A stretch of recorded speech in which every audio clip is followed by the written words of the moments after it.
Hello and welcome to a new episode of the Game Informer Show podcast. I'm Ben Hansen, joined by Andrew Reiner. Hello. Kyle Hilliard. Hi. And Leo Vader. Hi. Oh man, we have another big show. This really is a big show this week. Because this week we unveiled Game Informer's new cover story. What month is this, Reiner? May. Game Informer month? Of course, it's May. So the new cover story for Game Informer is Spider-Man from Insomniac. Holy Lord. It has been a while since I've seen the hype train reach 88 miles an hour and then bust through. Like, Go back in time? that's right. When we launched that cover yesterday, it was absurd. Leo's coverage trailer is taking over the internet. So there's a lot to talk about because you guys have actually played the new Spider-Man games. So we'll dive in deep on all of those details. Should be a good time. After that, talk a little bit about PUBG versus Fortnite round 4, I think we're in now. But talking winning, about, by the way, was there it's unclear. You know, there's still some debate. But we're going to talk about PUBG's new map and some new developments in Fortnite. And then we're getting Elise in here, God bless her, to talk about Minit, which is an interesting For 1 minute, 60 seconds. You got to cut it after that. I kind of want to, or loop it, right? Oh. So we'll see if she's up for it. She probably will say that's the worst idea I've ever heard in my life. Then we have some great emails. And then back half of the show, we have a problem. We accidentally double booked this show. What? So we have 2 interviews. You had to do them both at once. That's right. It's the And you had only to keep way. changing outfits. Absolutely. He had to come up with questions that they could both answer. Yeah. And the 2 people are, first of all, we got Ernest Cline, the screenwriter, but original book author behind Ready Player One. Spielberg refers to him as a visionary. He really does. Yeah. He says so many nice things about Ernest Cline. It's That's amazing. so cool. Yeah, for sure. And so I talked to him, obviously, about working with Spielberg. He has some good Spielberg gaming stories. Also just talk about the Easter eggs in Ready Player One, Overwatch references, why there aren't Valve references, because he's a big Valve head, you know? I also make him defend this quote, which he gave to Ben Reeves in a Game Informer from July 2015. He said, quote unquote, "I think Steven Spielberg directing Ready Player One is going to change the course of human history." So we throw that back at him and say, all right, here's your ball, Ernest Cline. Swing away. But it's a good chat. And I know some people out there might say, why the hell wasn't that on the special bonus episode you just did for Ready Player One? We hate you. Yeah, that's a good idea. Sometimes schedules don't quite work out and things slip. But that's why we got 2 interviews, because the second interview is with Adam Boyes from Iron Galaxy. They're releasing a new game soon called Extinction. Adam Boyes, you might recognize him best at this point for being, do you remember at the start of this console war generation, right? The whole video where the guy hands the used game to Shu to be like, this is a used game on PS4. That was Adam Boyes doing that. He also introduced Shenmue Kickstarter, right? Absolutely. At Well, E3. beyond that, the E3, Shenmue was announced, Shenmue 3, the Kickstarter, which was a bizarre situation, right? And then also it was the grand unveiling of Last Guardian for PS4. And then also he announced the Final Fantasy VII remake. And that was all in that E3 press conference. We talk about him being on stage for Sony with that. He said originally there's going to be a 4th announcement with that. And he unveils what that is. But it's a good chat with him. He's a good example of a guy who really cares about games and has been in a very high-level position in the industry for quite a while. Now he's CEO at Iron Galaxy, but before he was working at Capcom with Inafune, then at Sony running third-party relationships and stuff. So it's a fun chat, and I think you'll really learn something about it. Did you ask him if he ever got that game back from Shu that he loaned him? Oh my God, is it too late to Skype him back in? I don't know. Okay, Spider-Man, everybody. Yeah. Holy cow. You went to Insomniac for 2 days, right? Yeah, we spent 2 days in their Burbank studio, California. That's amazing. And you all got to play this new game. We did. Yeah, they said we were the first people outside of the partnership to play it. Was That's it what a they very told us. tense situation when they handed you the controller? It kind of was, because they're all the creative director, art director, gameplay director, game director, all sitting there nervous. Ooh, boy. Because like they've had focus testers and all that stuff, but now it's just like, this is average consumer journalist people getting to check out the game for the first time, right? So they were like, hopefully they pick it up. Yeah, so there was that tension kind of hanging over it.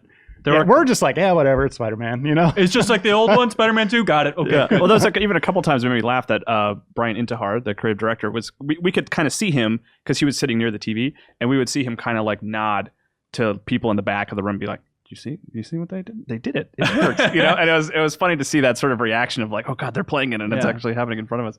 This is a good example. It's a little bit like our God of War cover story, I feel like, where people kind of have the tone down for the game. There's definitely a lot of hype out there, but I think there's some people don't know the systems and the mechanics. When you guys got back and you're talking about like leveling up and the different suits, there seems like there's a lot more to this game than we originally thought, or even just didn't have it unveiled yet. But it seems like the most interesting part is just navigating the open world. Do you want to dive into that stuff?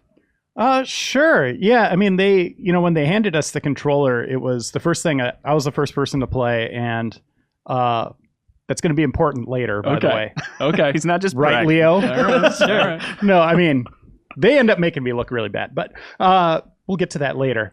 But they took me through the opening of the game, which starts in Peter's apartment and then goes out and into the open world, and that's where you learn. The first action in the game is hitting R2 to web swing. So you saw the very start of the game. Yep. Okay. So right there, you get a really nice kind of rundown of the tutorial as you're getting to enjoy web swinging, right? Like it is immediately satisfying. More so, magnitudes more so than Spider-Man 2. I know that sounds crazy, like hyperbole, like you wouldn't believe, but once you play it, you will understand just the finesse, the ease to movement, and then how much skill you can apply to that. Like you can whip down the road seamlessly on your own, just kind of doing web swings, whatever. But then you can amplify that with zips and perches and really, Zips? yeah. So you like, let's say you're in a swing and it's like a pendulum, right? Picture it as a pendulum. And let's say you want to cut out here. So you kind of zip out of it and you will dart forward like this. But if you zip out of it like here, you'll rock it up. So you can start applying like extra momentum, pulling yourself forward or pushing off stuff with the webs.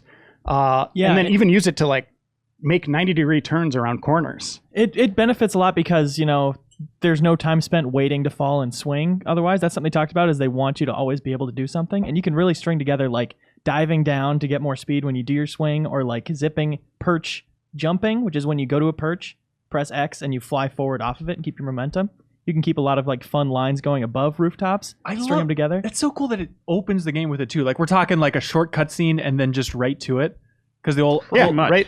He's basically in his apartment, waking up, partially naked, Peter Parker. You're like, okay, this is weird.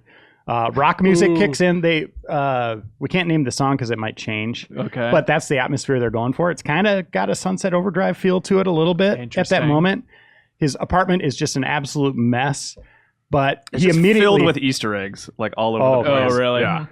he immediately puts on. Well, he always wears these wristbands that look like just kind of normal wristbands. People would, or the little what do you call those? What are the step trackers? Yeah, they kind of look like those little things. It's like a Fitbits that Fitbit, he's wearing. Slap bracelets. But he just puts his web shooters on those. And if you look at videos of Peter Parker, he still has those wristbands, so he's ready to go. But he puts those on, he makes some toast using his web lines, eats it, and he just goes out the window, and you just start playing. And I was like, just watching it, like Uncharted, like, okay, this is a cool cutscene. And then all of a sudden it brought up press R2, and I was like, oh my God, he's going to die if I don't hit R2. So this is definitely one of those games where just like navigating the world will entertain you for a surprising amount of time. It's all any of for us sure. wanted to do. It was like we had some time with the open world, and there are like little side objectives you can get into or whatever. But we were just swinging around. Oh having fun with man. it. There's like, and then you can run along the side of walls and stuff like that. And they went through a lot of effort to make sure things like fire escapes don't like impede your progress. Like they have all kinds of like special animations for running up fire escapes and stuff like that. But like one of my favorite things to do is just run straight up the side of a wall. And if you time it correctly and you hit jump right at the top of the building, he launches himself forward. He like does this like sort of this jump overhead, and then you can grab onto perches, and like you never stop. Like there's no reason to ever stop. You're not banging into a wall. Like he always like adjusts himself, right? Like there'll be a cool animation. The game is firing off calculations like you wouldn't believe, like transitions. So if you are rocketing towards the side of a fire escape, let's say, it's against the building and you're coming at it this way, he will like weave through it, like seamlessly, just go right through it, maybe kick off it with an arm or his leg. And if you're coming at it flush, going up, he bounds up each story, like one step after another up the fire escape. It looks awesome. This is absurd. Does it ever have like in the rapid fire interview, which Leo conducted and it's posted on the site now if you want to check it out, one of the first questions, very accurately, or you should have asked him, was, do the webs actually attach to buildings? The answer is yes. Yeah. Right? Yes. Does it ever run into that, Spider-Man Homecoming used it as a joke, right? Where he's just in the wide open, he can't do anything. Like, can you go to the middle of Central Park? Like, what happens if We you didn't try and see that. swing that? Okay. We saw a smaller park where, there aren't a lot of buildings there, but there are trees and stuff. I went out into the water where there's nothing, just went over, why not? Let's see what happens. And he just kind of takes a little swim. He can move around in the water, and then he like rockets out. And it'll with just a go to the web nearest line. building and Yeah. just launch you as far as you And can. even if you can't swing on something, if you can almost always zip, even if it just uses like something on the ground for your momentum to pull you along that way. Oh, okay. So even if you are stuck in the open, you can still do a lot of free running. And what I challenged myself to do and could actually do was just like wall run to lamppost to wall run without ever actually going into a web swing. And just Oh, like combining bizarre. the smaller moves to almost get like- around just as fast. It was almost like fun. finding lines in Tony Hawk or something. Like, Right. It's awesome, and it's really active too. Like it's not just like hold down right trigger and you watch Spider-Man do crazy stuff. Like you are constantly pressing buttons, and I mean that in a good way. Like you are in full control, and you can do all kinds of crazy. Like you can do a total 180-degree turn with the zip lines, and there's like actions for swinging around the side of buildings if you're Yeah. running, and that's not all necessarily automatic. Like you have full choice, and you can kind of improvise in the way that you go through the city in And different ways. It never feels like it's doing the swinging for you. You always feel Yes. like you're in control and doing it however you want to specifically be doing it in a way that's really satisfying. And to answer your question about space, right? Like if you're above the buildings, obviously you're not latching onto stuff to continue your swing. They actually thought about that. So they have different animations for if you're coming down. So he'll start swinging down, like attaching to rooftops or objects on rooftops. Like that's a thing about this game. There are no boxed buildings. Everything has like a lot of architecture to it. So like New York is. Sure. So like I went over to a rooftop and I saw there was like a rooftop party. There's a bunch of people, like 10 people up on a rooftop having like a tea party or something. And it's Playing just like Switch. fascinating, to see that stuff. And you're like, well, I'm not going to touch that. I'm going to go over this way, right? Like you start thinking about the city kind of being alive. But could you wrap up civilians if you want? No. You cannot. The punch button becomes the interact with civilians button. So you're Whether just it's like rush up finger to gun- someone and then talk to them real quick? Yeah, he'll be salute like 'em. finger guns, salute. And there are take special selfies. civilians that like want you to do something, like take a selfie with them or whatever. Now, I that's think cute. Reiner did invade a basketball game. I did. And you grabbed their basketball and you swung it around with your web and slammed it on the Oh, ground. Oh, it's like the Yeah. scene from Catwoman. That's perfect. Yeah, there was like squirrels running around on the ground. There is a lot of activity in the city. Like think Grand Theft Auto open world with people going about their business, cars, taxis everywhere. Line of sight. I did not see anything. Did you guys see anything pop up in the I don't think distance? so. No. And I It's don't pretty crazy. Their tech is ridiculous. I don't know if we Sorry. were on pro yeah, or that's my Yeah, we were on a like dev kits. unit, Okay. but I'm guessing it was probably scaling to pro. But we don't know that for certain. They And won't it- answer that. And Leo, normally when we go into controls on the show, I wince a little bit because it's like Suriel talking about fighting games, and I feel like it's too geeky. Yeah. But with the amount of hype out there for Spider-Man, I feel like this is a situation where people want to know the web slinging controls. Especially because there's so much to it. Like we try to describe it in an understandable way, but it's hard to be like vague and really understand. So what let's it's get as like. nerdy as this podcast can possibly get and run down the controller for swinging around in Spider-Man here. Yay. What do you got? Okay, first off, L3 is the dive button. People L3 L3. That's Press clicking it in the in. left thumbstick. for dive. And actually, this is a question I have because I don't remember. Do you click it once or do you hold it? You remember? hold You it. hold it. Okay. And people have pointed out, that's kind of that looks clunkier, that animation of going into the dive because it is so sudden. You're like free falling and then you click L3 and you're suddenly in the dive. But playing it, you really appreciate how responsive it is versus if they tried to make it like take a little bit to get into the Okay. animation. It really feels good when you're using it in the middle of a chain of swinging. Quick detour just because you mentioned the footage. I mean, the footage that we've been posting the videos, that's exactly as the game looks. No discrepancy you've seen so far from what you played? I think some of the UI has been removed to make it look sexier. Okay. But I mean, parts of it's, We do have yeah. some videos with UI though. Yeah. We just posted one that had the full HUD on there. Okay. With mini map and all that stuff. Okay, but people can expect to play that game from that footage that they've seen. That certainly, there wasn't anything surprising in there to us. Okay, great, Yeah. great. Okay, sorry. So L3, starting with the most interesting button. the king of buttons, if you will. Going from the bottom up, like a top 300 list. R2. This is a big one. Yeah. Fans know it, fans love it. Yep. Sometimes it shoots bullets. Sometimes it shoots webs. So in this game, it shoots bullets. When you're in the air and you R2, you swing. And I believe you'll manually fall out of the swing if you keep holding it, or do you have to press X to jump out or release R2? Did you guys know? I think you just let go. Yeah. Yeah, and depending on where you let go in the, like we were talking about earlier, will change how Spider-Man Yeah. moves. James Stevenson, who was at an Insomniac, described it to me as the go button. So on the ground, it is sprint. It also does parkour, and Yes. then it is web swinging and continue, Leo. No, But you're right. Think of it as the go button. Exactly. So like you said, on the ground, run parkour, or if you're like running on cars, Yeah. just when you don't jump, R2 will get you over whatever's in front of you. Also, the third possible place you can be on the side of a building, R2 is wall run. Okay. And you have full steerability of running sideways, turning it into a vertical run and going off the top. Oh, weird. And you can go over and off of fire escapes, and that all blends and works with that animation with that one button held This sounds down. insane. It's incredible. X is the zip Reiner was talking about. Okay, The directional all right. straight zip. Got it. Sometimes it'll be the one line. Sometimes he'll throw out two lines to like pull himself forward. Again, it's just making those calculations on its own. You're Right, not like right. pinpointing where you're throwing the lines. But where the direction you're pushing the control stick, and if you're holding back on the control stick and you hit X, you will do a 180-degree turn. He will zip Awesome. backwards. Okay. Right. Immediately. And And here's his neck breaks. Oh, fantastic. It's messed up. Gwen Stacy. Huh? Oh. this. This is an interesting one because we don't have any footage of it, and I don't Uh-huh. know if we talk about it very much. But it was a feature. When you press L2, you go into a slow-mo aiming type of scenario. Okay. So when you're swinging along and you hold L2, you basically just hover in slow motion, and you can look around for the perches we talked about, which those are marked on the HUD with a little circle. Yeah. And you can perch, go onto a building, or just do your directional zip. When you're in that slow-mo aim and you point at a building, you can do the X directional zip, and you'll go right to that point on the building and be stuck on the wall. Does it have like a deadeye meter that's slowly going down or anything like that? Yes. It kind of does like a oral effect, like It's not And I think you fall out of It's it not eventually. infinite. Okay, The all right. time resumes speed. But yeah, I thought that was really interesting, and he used it in like a stealth scenario in front of us, so we could like get to the specific point on a building to do a ledge takedown. there's a bunch of Okay. snipers and towers with like the red laser sights. And that was like a mission that was sculpted more for just stealth, right? Like, Yeah. whereas when we went to Fisk Tower, which were combat encounters, there's just too many enemies. I guess you could try to stealth those, but it was like I wrapped up one enemy, like grabbed him, put him up on like a piece of scaffolding or whatever. An 8. And other people saw that, like, and immediately I was engaged, right? Even if I was trying to be stealthy, I didn't do it.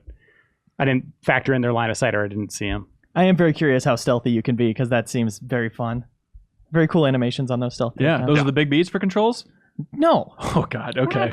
Zipping to a perch. Yeah. That's L2 and R2 at the same time. Great. Got it. And when you press X, while you're zipping to it, you leap out of it and keep so much forward momentum. So it's really useful to add into those combos. This is complicated. Okay. It's surprisingly complicated for Yeah. sure. But also you can just zip to a perch and wait there. Like if you see a crime down below, what do you like to do? What I like to do Do you is stop crime?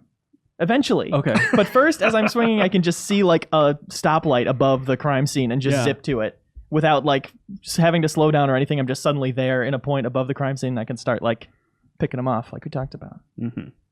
X, while you're swinging, jump out of a swing. Uh-huh. X, Kyle mentioned this, when you're running up a building, press X at the top of the building. Yeah. You have to time that one, Okay. and you do a catapult leap, which converts it into like forward momentum from So this is vertical. just Sunset Overdrive times 30 in terms of fun Yeah. maneuvering the world. I mean, there's, and Yeah. you can, this is kind of your base set, I believe, but you will get upgrades, skill points that expand your traversal arsenal as well. So Just buy it's a only car? going to make it. Yeah, basically, Okay, he gets a shield jet or something. Yeah. But yeah, you will be able to expand upon his moveset, which is already it's so much fun, and Yeah. and it's just going to make you go faster and allow you to be more flexible in what you do. Definitely. You can also zip while you're running up a building to get some extra speed. Just do the X to zip, to pull yourself along. Zip, Okay. zip, zip. And then the final one that I made note of is when you're running along the side of a building, if you go to a corner, if you hold circle, you kind of swing out a web and then twist around that corner real fast Yeah. and go into the next wall run. Yeah, we have in our trailer we have that. Yeah. Yeah, you can see that move. Well, what are the controls for the Xbox One? Non-existent.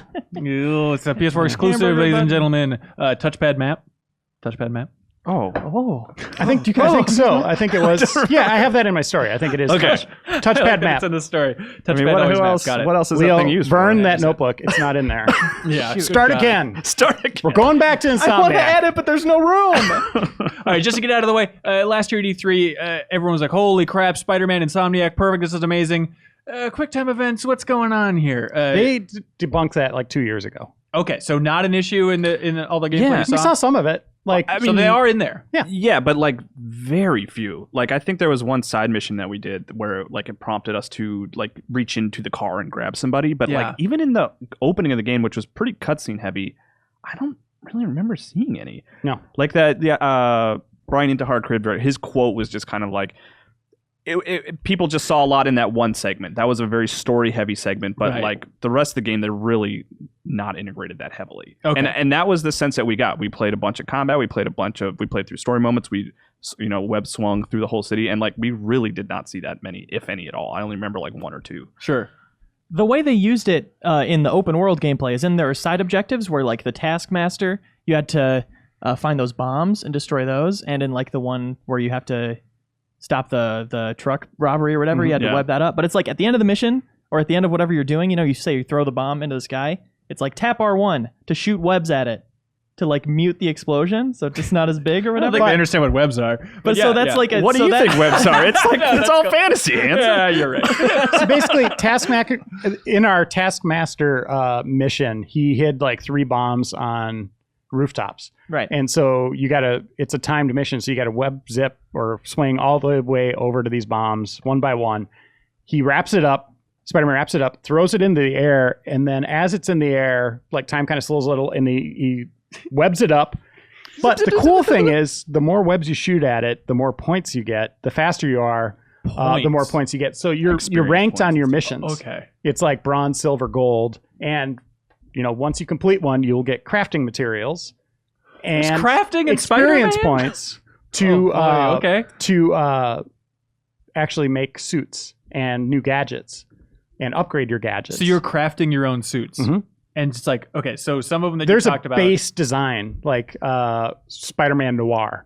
We Right. saw that one. So you need to get the right components to be able to build that. Does that seem like a system that's fully fleshed out? Is it going to be like an yeah. afterthought of like, okay, now I guess you can build this one if you want? If you like collecting things, getting new suits, each one has a unique power. That is, for me at least, that is as good of a reward as you can have in a game. And you Like, can I move the want power those. between suits if you like the look of one better. That's But the so power of smart. another. So if Oh you my want God, the that's smart. Spider-Punk guitar AOE attack, shockwave attack, On the Aunt May he just costume. plays like a power chord, and like distorted power chord. You could put that on a different costume. Is the Yeah. punk Spider-Man a big thing from the comics? Is it like a big joke, or what is that? He was in one issue, I think, and it became Okay. a thing, or a couple issues. I mean, that's usually the case. Google Like him and Spider see a bunch of Armor. Yeah. I mean, he has a billion different costumes. And speaking of a billion different costumes, one thing I want to mention, because people are asking a lot about it on Reddit and Twitter, etc. Yeah. We started the game with the classic Spider-Man costume.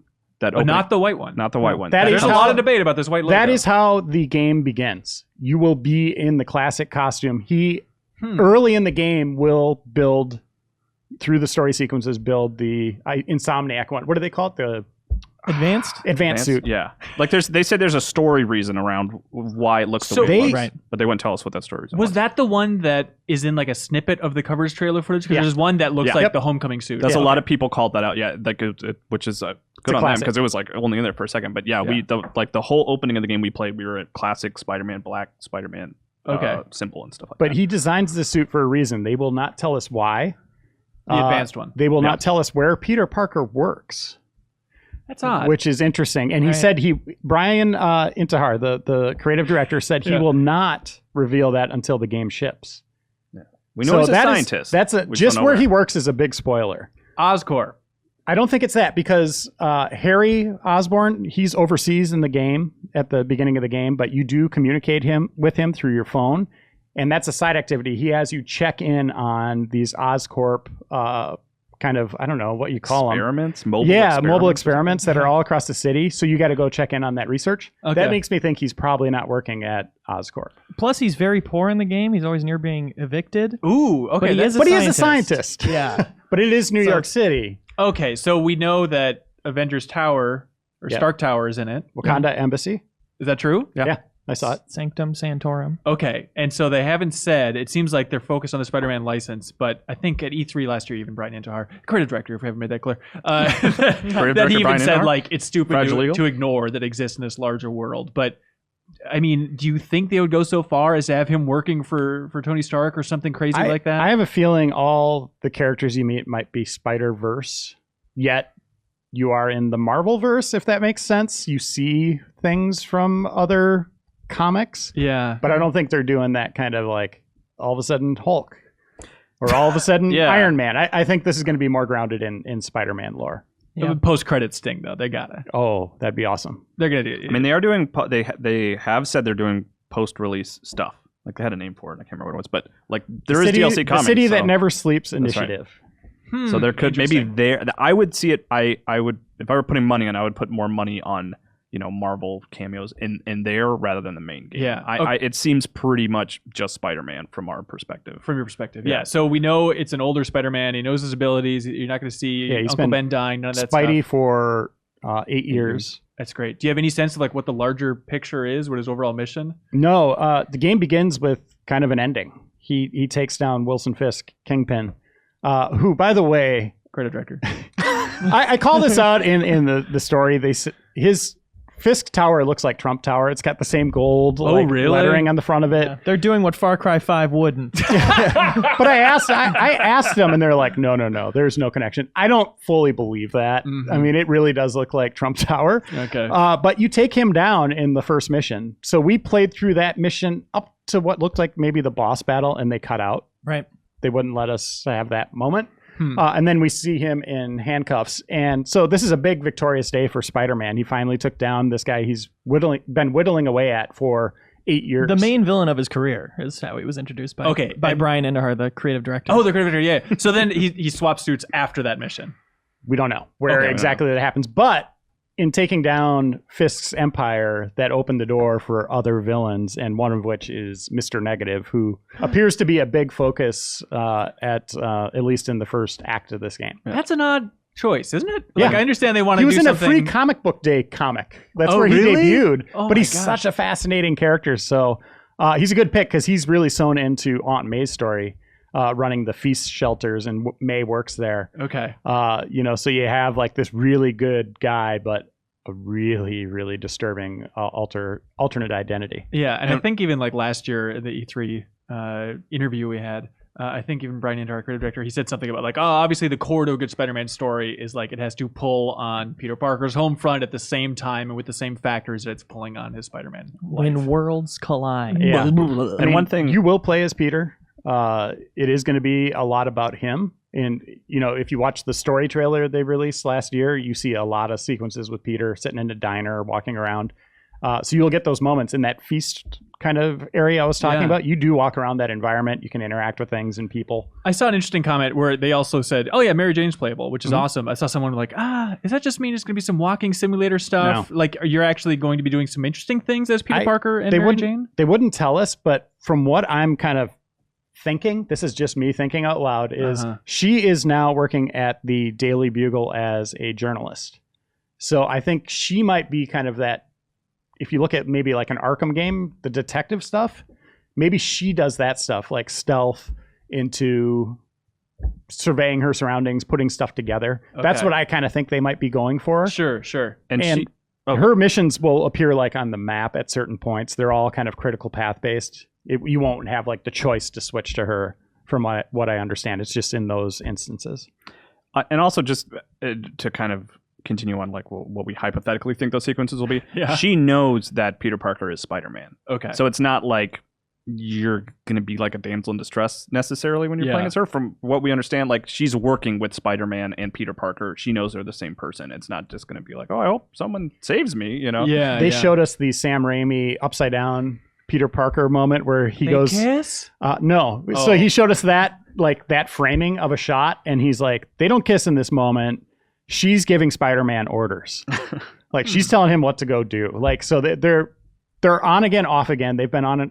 What is it? 6 years, they said, Something on like again, that. off again. And they've been, or I guess they didn't tell us that. It's 6 months they've been separated. Right. They haven't They spoken. haven't spoken for 6 months. Yeah. Yeah. And then it gets rekindled at the start of the game.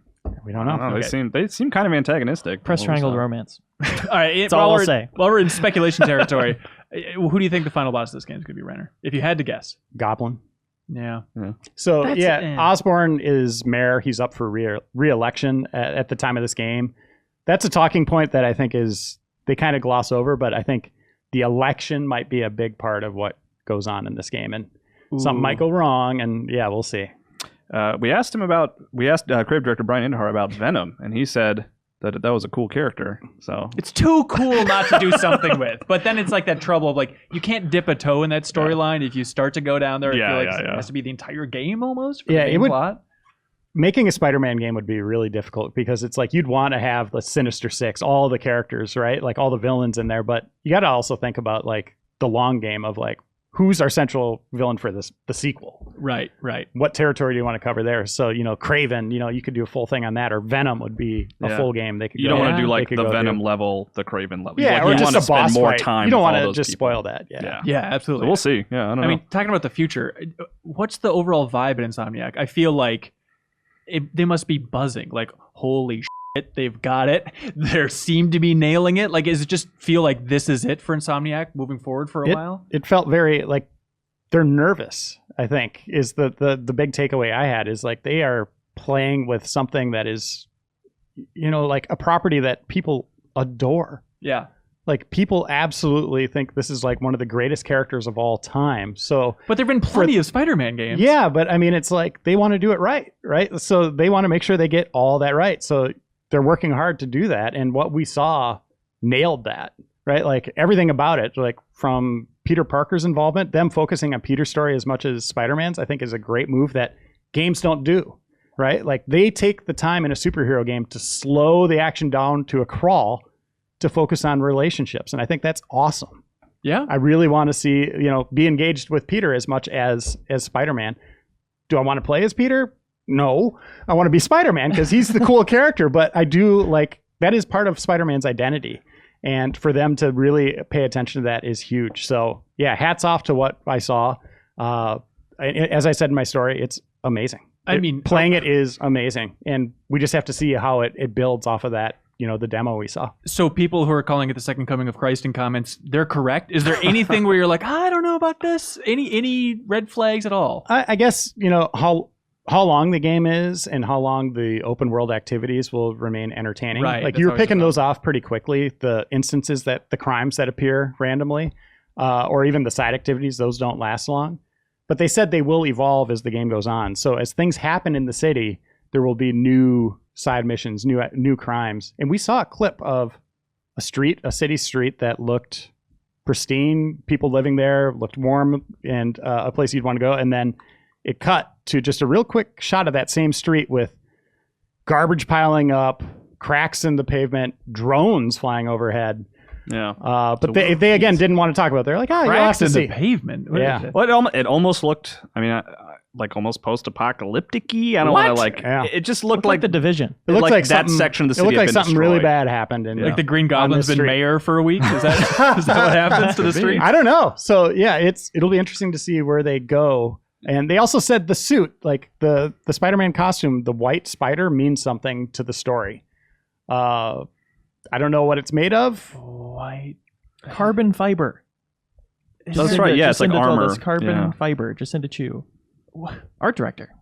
Oh, there we go. If we're talking about red flags, Oh, Leo Vader. Yes. maybe just that Spider-Man's such a quippy character that could possibly get annoying. But you're a comedy expert and you say, too Yes. many quips. Too many quips. I have 2 written down here from the demo. Please. Hey, could you do them as Spider-Man as well?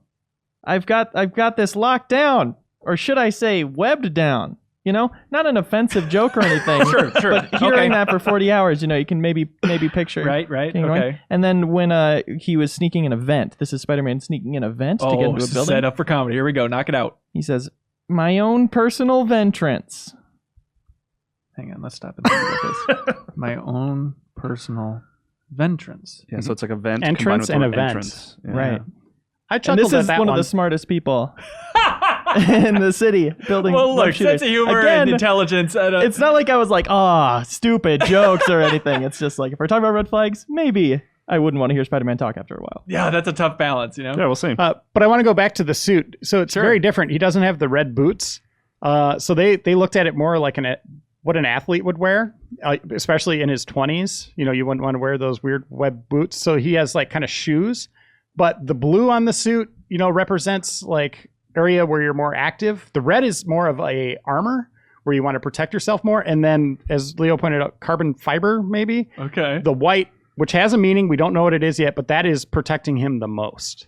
I like that because it's a thing that I like where they always think really hard about how this costume would be functioning. Like one of the things is he has the carbon fiber, comes down to his knuckles, with the idea being that like when he's web swinging, he's probably going to knock his knuckles against the side of walls. That's as he's, cool. like, I like love that kind of dorky stuff. I know. Yeah. I love that sort of like, you could almost call it like overthinking these things that were just like, originally were just like, I bet this will look cool, but it's like Stanley didn't think about knuckles. Yeah, like I love when stuff is given context like that. Yeah. But they put a lot of work into that, but at the same time, they're going to have from what it looks like, over a dozen plus costumes. Dozen plus. They really? showed us like Okay. 24 silhouettes that Yeah. we couldn't make out. And so. some of those might be the pre-order stuff. Well, yeah, We it don't was know. funny because he said it wasn't an exact number. We were like counting. Yeah, It's they like, had they had no. they had a presentation and like Get the number out of your head. And I quickly, he saw me jotting down, like doing the math. I was like, oh, we got 3 rows, blah, blah. And he like looked at me. He's like, dude, there's more than that. Don't worry about that. that number There's is not more than that. representative of what it was. Oh, he said more than that. He did, yeah. And, Sure and it that was the screen you with sure 24? you had 24 or was it 21? Maybe 7 and 21. 3 rows. I don't know. 18. I Anyway, don't know whatever it what was, on it was interesting that he stopped us from writing the number Yeah. to correct us and be like, look, that's not all I of can't that. believe they let you leave the studio with a number in your head. That's incredible. But they want people to be the Spider-Man they want to be. So Yeah. that's again where you can move the powers over or wear the costume you want. They don't want to lock you into this one, even Yeah. though they put all that work into it. Insomniac Spider-Man, everybody. We have a whole month of coverage. September 7th, by the way. Yeah, it's coming The out big- September 7th. Yeah, that's we got the exciting. release date. Sony's locked down. God of War coming up soon. Yeah. I mean, those 2 games might be a solid year for them. Like, who the hell knows? I'm excited to play more. It's funny. I'd gotten over, like, I played a lot. I was like, I missed that game, and then I kind of gotten over it. I was like, all right, I can wait. But then now this week with the cover and like looking at all our footage and stuff, I'm Yeah. like, man, I want to play that game again. Well, we were just I was so transfixed by this game playing it. Just like web swinging around the city. I just So- really did not want to hand Why the is he controls so back. good? Why is he better than everybody? I played yeah. first. Kyle played second, so he got like this tutorial. I He's learned writing from- down moves. I learned from Reiner's memorizing it. mistakes. Uh-huh. I did well. Kyle did well, but then Leo is just immediately like the second coming. Like the whole studio is like, "Oh my god, look at this guy go! Holy crap! Because You you want got a to watch job?" me and Like, Reiner play and learn how to play. It's the game I was born to play. And Rapier Drooks 4, maybe. But GameInformer.com/ Spider-Man. just Spider-Man. No hyphen. No hyphen. Okay, but read great. my story. 14 pages in print and Yeah. even more pages in digital. And yeah, I think it's a fun read. More pages in digital. Yeah, it's just pages are smaller in digital. So Oh, so it's not like you wrote an Oh, no, extended no, version. no, for no, yeah, digital. Digital Like- exclusive. same content. We also have a couple of video features already up Mhm. on that hub page, and we have one tomorrow about traversal, about web swinging specifically. Oh, So- cool. Yeah, diving in deep. Cool. A lot of dorky stuff. GameInformer.com/Spider-Man. There we go. Let's talk about PUBG and Fortnite. The new map is kind of sort of out for PUBG, right? It's codenamed Savage. And that codename's important because everything's a work in progress with this map. And the big hook, right, is that it's Southeast Asia and it's a smaller map overall. Leo and I have played a little bit. We have a new gameplay today showing the map off. And the easy shorthand that everyone's going for is, okay, PUBG trying to compete with Fortnite again. It's Here we go. by a making that- reaction. Isn't that crazy? Like they started seems it that all. way. Right? They kind of started it all. And Well, then yeah. Fortnite came along and everybody's like, oh, they're just copying them. But they didn't really. Fortnite had a slightly different approach to it where crafting or the being able to build and all that stuff is Yeah. a different game. But the intimacy of it is something that PUBG didn't have. And knowing that it's a reaction is interesting because when we first started talking to them about PUBG and the roadmap of the future, Brendan Green gave an interview with Dan Tack, and I think even on this podcast we had Brendan Green on. He was talking about the future maps, and they talked about the desert map, which at that time they said was 4x4 instead of like normal 8x8, which is the base map. And then he said the second map that they're working on was one that is off the Adriatic Sea. That has like tall trees and snowy mountains and stuff. So at some point they pivoted and said, we need to focus on a small map again. And it's who knows how that timeline works out if they started to see the trend curving upwards for Fortnite and realized like people want faster action, people want quicker action. Let's make something smaller, self-contained, more green, damn it. That's what Fortnite's getting right. That's all people like about it. But it is crazy seeing this map and the fact that they released it on the test servers so incredibly early, like literally gray box. I think it's awesome they would That's cool. be so transparent and so raw out there where a lot of these situations, like you're seeing a thing called a swamp temple or like a abandoned resort. And it's like, oh, that's going to look sweet. I want to go check that out. And then it's just gray box. It's awesome. It's cool because, like, I mean, their roots are in like early access, right? I mean, so it seems it's smart, I think, to continue to let people in early, so to speak, and like give people a look at that version of the game. Right, but if all the feedback's just put some stuff in these houses. It's like, Yeah. yeah, we got that part. We got that part. I mean, there's such a difference between how Epic and they work, right? Yeah. Like Epic is all about, they made AAA games, polish. A lot of the stuff that comes out in Fortnite is very polished, whereas you have the exact opposite on the other end. I think it's great that they are letting people play around in it, but at the same time, when these games are kind of going head to head, I don't know if that's the best approach. I think it works out. I think it drums up some enthusiasm amongst the base again. Although I went in and was playing it, and it's terrible in the 100-player starting area. It just seemed like a chat room to talk about how Fortnite was better. Like, it was bizarre. Multiple rounds. That's just big herds of people are just talking about like, oh, this looks like a PS2 game. This sucks. Let's go play Fortnite. It's like, I don't know if they're just trolling the PUBG hardcore Well, no, that's crowd. what I mean. Like, maybe a finished product would be a better approach. I don't know.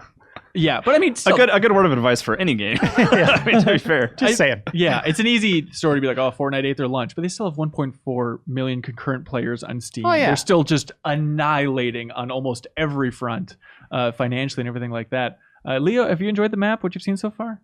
Yeah, it seems pretty cool. I've definitely fallen off that game to the point where I don't know if any map would like bring me back. Really? Yeah. Is that just because Rainbow Six has taken and eaten your lunch? Yeah, it's eating my lunch. You.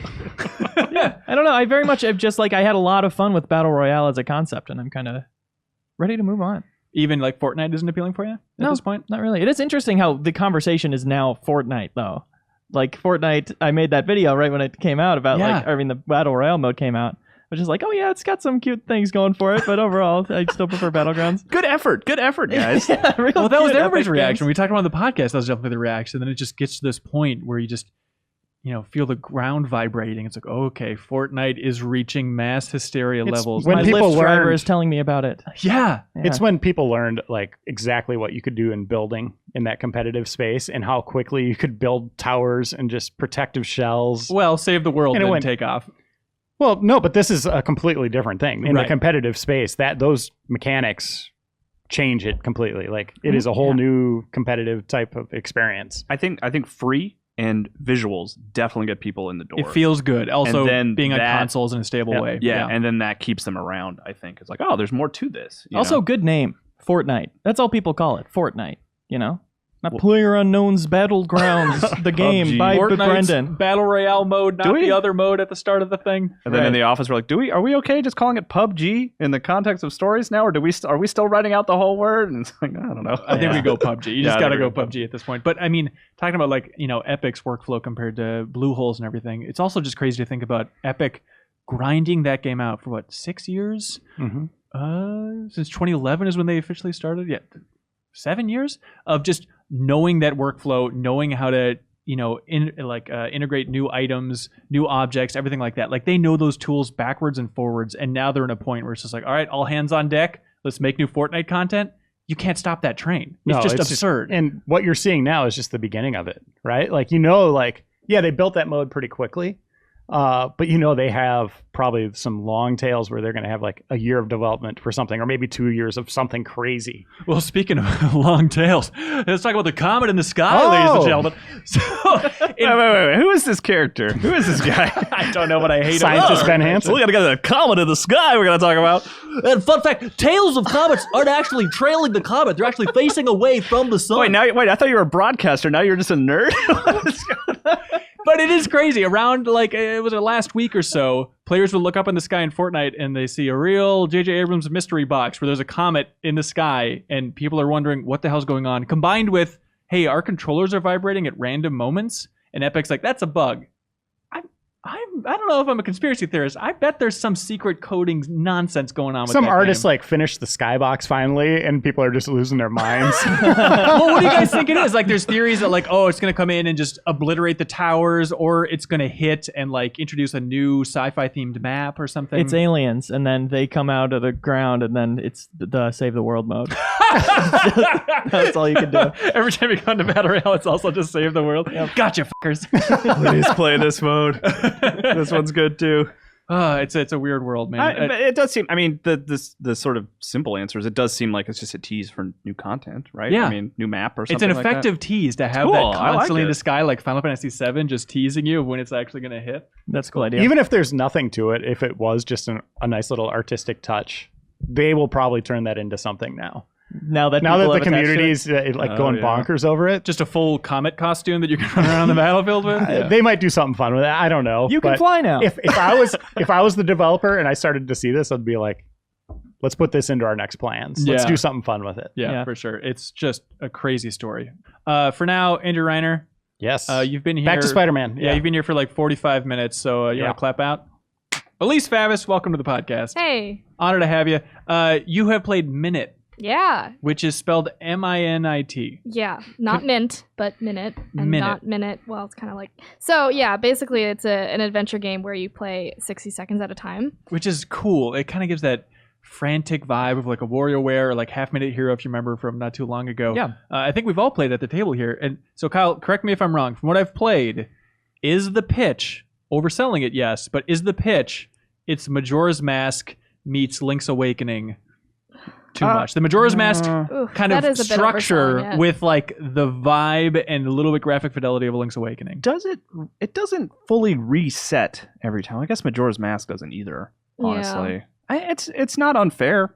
Not unfair, but it's also an 8.0 according to Elise's review. So Yeah. don't expect this to be a Yeah. miracle. But they No, definitely look it's- at those games. If you for just sure. add meets a Flash There- game. Oh, there we go. There we Then I go. think That's the you're The fine. missing influence ingredient. is definitely there from Zelda. Absolutely. Getting the sword on the beach. And so the weird hook is so it resets every 60 seconds. Yeah. This and is you're- because you have a cursed sword. So it's actually, you have to lift the curse of the sword.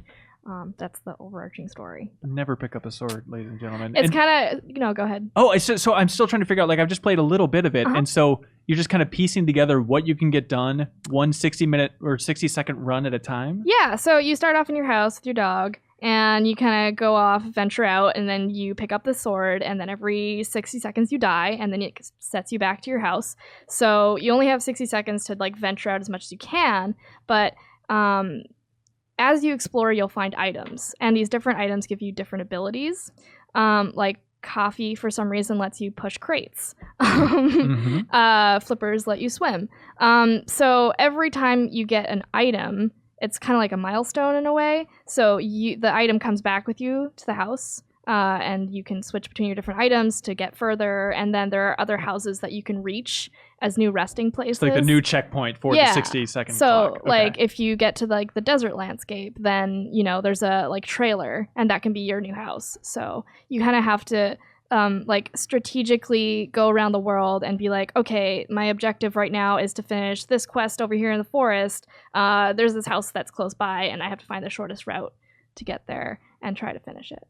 It basically pushes you to not be scatterbrained. Like you can't be like, Yeah. I'm gonna go do this. I'll do this too. Maybe I'll go check that out. It's like, nope, you gotta Which find one thing and go for it. You know. it's Right. really funny because the first time I heard about this game was at GDC, and I had turned to Bert's being like, man, this looks so anxiety inducing. I don't think I could play this. Yeah. And then I got the review for it, and I was like, oh man, I don't know if I'm going to enjoy it. Like, I didn't think I would. And I did. I really liked it. And I think it's not actually so anxiety inducing because it has a really clever progression system. Yeah, you're not losing everything every time. So it doesn't feel like a roguelike or something, you know? Although it is pretty anxiety inducing when like you Yeah. go to the lighthouse in the beginning and you talk to this turtle character and he's just super slowly working through the text. And it's like, go, go, go, go, go, go, I'm gonna die. And then, oh, nope, I'm dead. Such Okay. I good actually gag, didn't realize how funny the game is too. Yeah. Like I love those gags. Like what I realized recently was if you hit your mailbox with the sword, there's this letter that comes out and it's like, I hope I'm not too late, but don't pick up that sword. It's cursed. The only way you can open up the mailbox is with the sword. That's good. It does have kind of like that Link's Awakening weirdo vibe too, where there's like a fish stranded on the land talking about how much he loves being out of the ocean and stuff. It's like, what are these characters? I got really strong Link's Awakening vibes in Yeah. ways I couldn't even like describe. Really, it was just Try like, it this on a makes me- podcast though, like into a mic. I can't even do it. Come on. It's like Link's Awakening. holy crap! Hang on, let me write this down. Yeah. It's a Devolver-ass game. Who's the publisher? Oh, for sure. It's kind of like Undertale, Earthboundy vibe too. Yeah. For sure. Kyle, do you think you're going to keep going with it? Yeah, I just learned a mere moments ago that it is on console, which I didn't realize. I thought it was just PC. I really want to play it on Switch. But yeah, I will keep going with it because It feels more like a puzzle game. Like I was Yes. I was also scared of like the reset. I was like, I don't want to do that. That does not sound fun. But you figure out pretty quickly that you are making progress even if you're dying every 60 seconds. And 60 seconds ends up being a pretty ample amount of time to get stuff done. You can do most in the everything in context 60 of that seconds. game. Yes, You know, absolutely. everything is small. It doesn't take very long to get anywhere unless it's like part of a puzzle, you know, that kind of thing. So I'm enjoying it. I want to keep playing it for sure. I mean, it's on PS4, it's really Xbox fun. One. It seems so primed to be on the Switch, and it's not. And I don't think they've said anything about it as far as I could okay, find. so like Did they tweet a picture of a light switch? That's like the new way to People have been announce it, asking apparently. them. There's this Twitter account that's great. It's called Mary the Ghost, and because there's a character in the game called Mary, and she's a ghost, and Okay. she gives you hints in the game. And also, so they made a Twitter account called Mary the Ghost, which it's got to be the developers because they're giving everyone hints through this Twitter Oh, account, smart. which is Okay. kind of awesome. Yeah. And I noticed like people keep messaging her and being like, "Why isn't this on the Switch? Can we get it on the Switch?" And she keeps saying, "The humans are working on it." So Ooh. yeah, All which right. like what sounds like pretty optimistic. So Yeah, unless they're just working on it and trying to get a deal, or just banging on Nintendo's door hoping for an answer. Can you explain why in the option menu there's an on-off option for vegans? So the only thing I've discovered with that, which I love, it just changes all the in-game food to like vegan stuff. That's so, So weird. there's like a burger joint in the hotel, and if you go up to him with the vegan thing on, then he says, "Would you like some veggie burgers instead of just burgers?" Finally, I can play this game. Wait, but you still kill crabs even if you have You it still vegan turned on. there right? are still crabs to Okay. kill, so it's And not. you kill still you still You're kill still a killing- bull also. But you're not eating the crabs. That's so true. it's Yeah, a vegans dietary can murder restriction. whatever the hell Yeah. they want. Is that right? Oh, absolutely. They encourage it, some of those Interesting. savages. Especially crabs. So 8.0, Minit. Yeah, Minit. Yeah. Crazy. it's awesome. Do you want to get going on some emails here, folks? Sure. Let's do it, man. Here we go.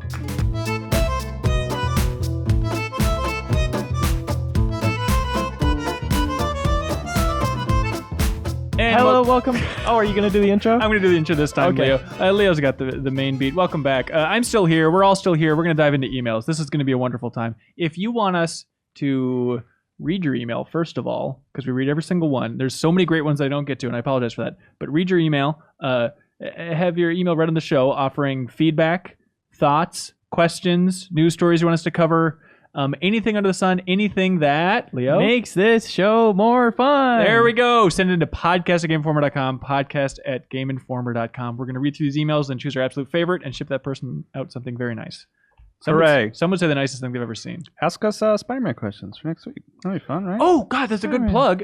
Don't ask us Spider-Man questions, but yes, you're right. in theory, it's on the schedule. I hope it happens here, but we're going to have Brian Inchahar, who I forget his role. I don't. Yeah, Leo, do you remember who Brian Intar? What did he do for the game? He's working on the game in some capacity. Director of photography? Yeah, the Yeah, director okay. of photography. But no, the creative director for Spider-Man is going to be on the podcast at the end of the month. So if you have questions, we will post a story, but also you can send them into podcast@gameinformer.com, and we're going to round this up and have him answer a ton more questions. 'Cause He's real fun. yeah, former guy. EGM guy. So I was a big fan of him back at 1UP and stuff, so it should be a fun time. Okay, here we go. Dan from Milwaukee, Wisconsin says, "Hello, Ben and crew. On your podcast last week, an email had you guys run through the 300 top games of all time list and find a game you have not started. Dan made it to Uncharted 4, however. The rules of the game stated," and we completely forgot about this, but he totally said it in the email. "The rules of the game stated that you could ignore a game 2 years or younger. Uncharted 4 is under 2 years old, so Dan can continue on that list. I'd like to hear how far he'd have made it based on that rule." That's a weird rule. Why It is that is. rule there? Also, multiple people wrote in calling shenanigans on Dan Tech and Uncharted, but we'll get to the bottom of that in a future episode. But for this one, I don't know why that rule exists, but it totally did say that, and we forgot about it. Also, I would like to take back everything. I did start Modern Warfare, the remastered version. Also, I'm going to take it back. I'm going to count that I played WoW, so I would also like to see how far I can go now. Okay. Elise, sorry, this is I'll accept it. it's Guy a steep stuff. cut. Yeah. Wow, I'm just gonna leave. What's better than this? Guys being dudes, running down the games list. Okay. Josh Carmel from Long Island, New York writes in, is saying, like, "Hey, you're talking about a Westworld style game with that sci-fi Western vibe. You couldn't think of it? I bet you're thinking of Starhawk." You don't Could know be. us. Yeah, that's true. Also, he says, this is confusing, the 400th episode of the podcast is coming up soon. He's wondering if we're going to celebrate it. I don't know. Let's count down the top 300 episodes of the podcast. Ooh, that's a fun one. Actually, it's way more than 400 if you include all those special editions, because there have been so many of those throughout the years. It'd be fun to get that total. Yeah. P.S. Peepo. All right, there we go. Also, P.S. Acknowledged. P.S. It's okay to read this on the show. I assumed if you send something into podcast@gameformer.com that you're allowing us to read it on the show, but thank you for that. Nice little disclaimer, just in It's case. true. You know? Hazel Mohammed, friend of the show from Columbia, South Carolina, says, hello, crew. I'll make this quick. What's up? What's up? They say nothing. I'll make this quick. Last year, I requested that Game Informer choose Yakuza 0 for a Game Club installment, only to have Ben shoot me down and choose instead Mass Effect Andromeda. Look, History will vindicate. Hindsight is 2020. Okay. now that Yakuza has proven its worth with 0 and Kiwami, I would like to formally request the next Game Club installment to be Yakuza 6. I have a feeling this will most likely be shot down for God of War, but I figured it couldn't hurt to ask. It's got to be so long. Yeah, Yakuza 6, even though Cork loves it, gave it a 9.25. That's what I worry about, is like editors trailing off after, 30 hours with a huge game like Yakuza 6. It could just be me and you and Cork, who's already played it all. I would like to play Yakuza 6, but I'm a little intimidated by the length, to be honest. You'll be okay. You mean that? Yeah, thanks. Chin up. But Hazel's a good point here, talking about the next Game Club. We were just talking about it this morning in the office. I think we're thinking that we are going to go with God of War. We are, yeah. I think that's a good thought to think. I think it is. Okay, so Same page. officially next Game Informer Game Club, which will be, oh gosh, not the 12th. What's 12th? So the game comes out April 20th. Does that help you? Oh if my I say gosh, that that date out does. loud? Oh, that The is same day as confusing. Labo. Hey, We want to let do me- a Labo game club. Let me cut. Oh. I'll figure this out. All right, I looked it up. It turns out, the game comes out on the 20th. So the first episode of the Game Club will be the 26th then. Okay. And we're going to do 2 episodes, 2-parter. It is a bigger game. They've said something crazy like 35 hours or something. That I think that might include some side content, but we're going to do 2-episode Game Club. Kyle, you in for that? I want to do it. Yeah. Want to do it, or are you I locked in? will do it. I will do it. Okay. All right. We'll explain in the next episode coming up exactly how that works and where Why the are stopping you putting point will be. fire under anybody else's feet here? I assume they're all good people and they'll do it. You're the Yeah, fishy you're one, dude. the suspicious one. Fine. Yeah. Corey from New Hampshire says, am I crazy or is the new God of War going to be the first 11 out of 10? Are we ready to announce that? I don't think we At are. least? But there's a good place to plug that the game does look good, and we're going to talk about it next week. Joe Juba has finished it at this point, so full review and thoughts come in next week on the Game Informer show. I think that means, I don't want to get too ahead of ourselves here, but Yeah. does that mean Joe will be on the full game club? I guess so, but honestly, Game Club rules, I love it when it's people going step by step. Like, Okay. Joe fudged this a little bit with Mass Effect Andromeda and also Final Fantasy 7. Leo's going to lose. He's going to blow his top over this. But that thing of like, oh, I beat it, now I'm going to go back and walk through that with you, I feel like that... It defiles a little bit of the Game Club spirit. Okay. All right. But he probably will because he knows a lot about that series. Ridiculous. All right, here we go. Ethan from Connecticut. Here we go, Leo. Ethan from Connecticut says, get going. Hello, Game Informer informers. I'm curious as to what games were your introductions. Sorry, I'm blowing it. Introductions. Were your turduckins to a specific genre? Just to clarify, I'm not talking about your favorite or preferred, but your very first game that you played in this genre. For example, my first introduction to RPGs was KOTOR. First point and click was Riven. First open world was Driver 3. First sim was The Sims 1. Well, it was the first sim. It was called The Sims 1. And first person shooter, Halo. So this is an odd one. So it's tough to figure out the clearly definable genres because we say first action game, first platformer. It's like, I don't know. But like RPG seems like an easy one, right? Yeah. Eye-opening genre. Elise, do you remember the first RPG you tried?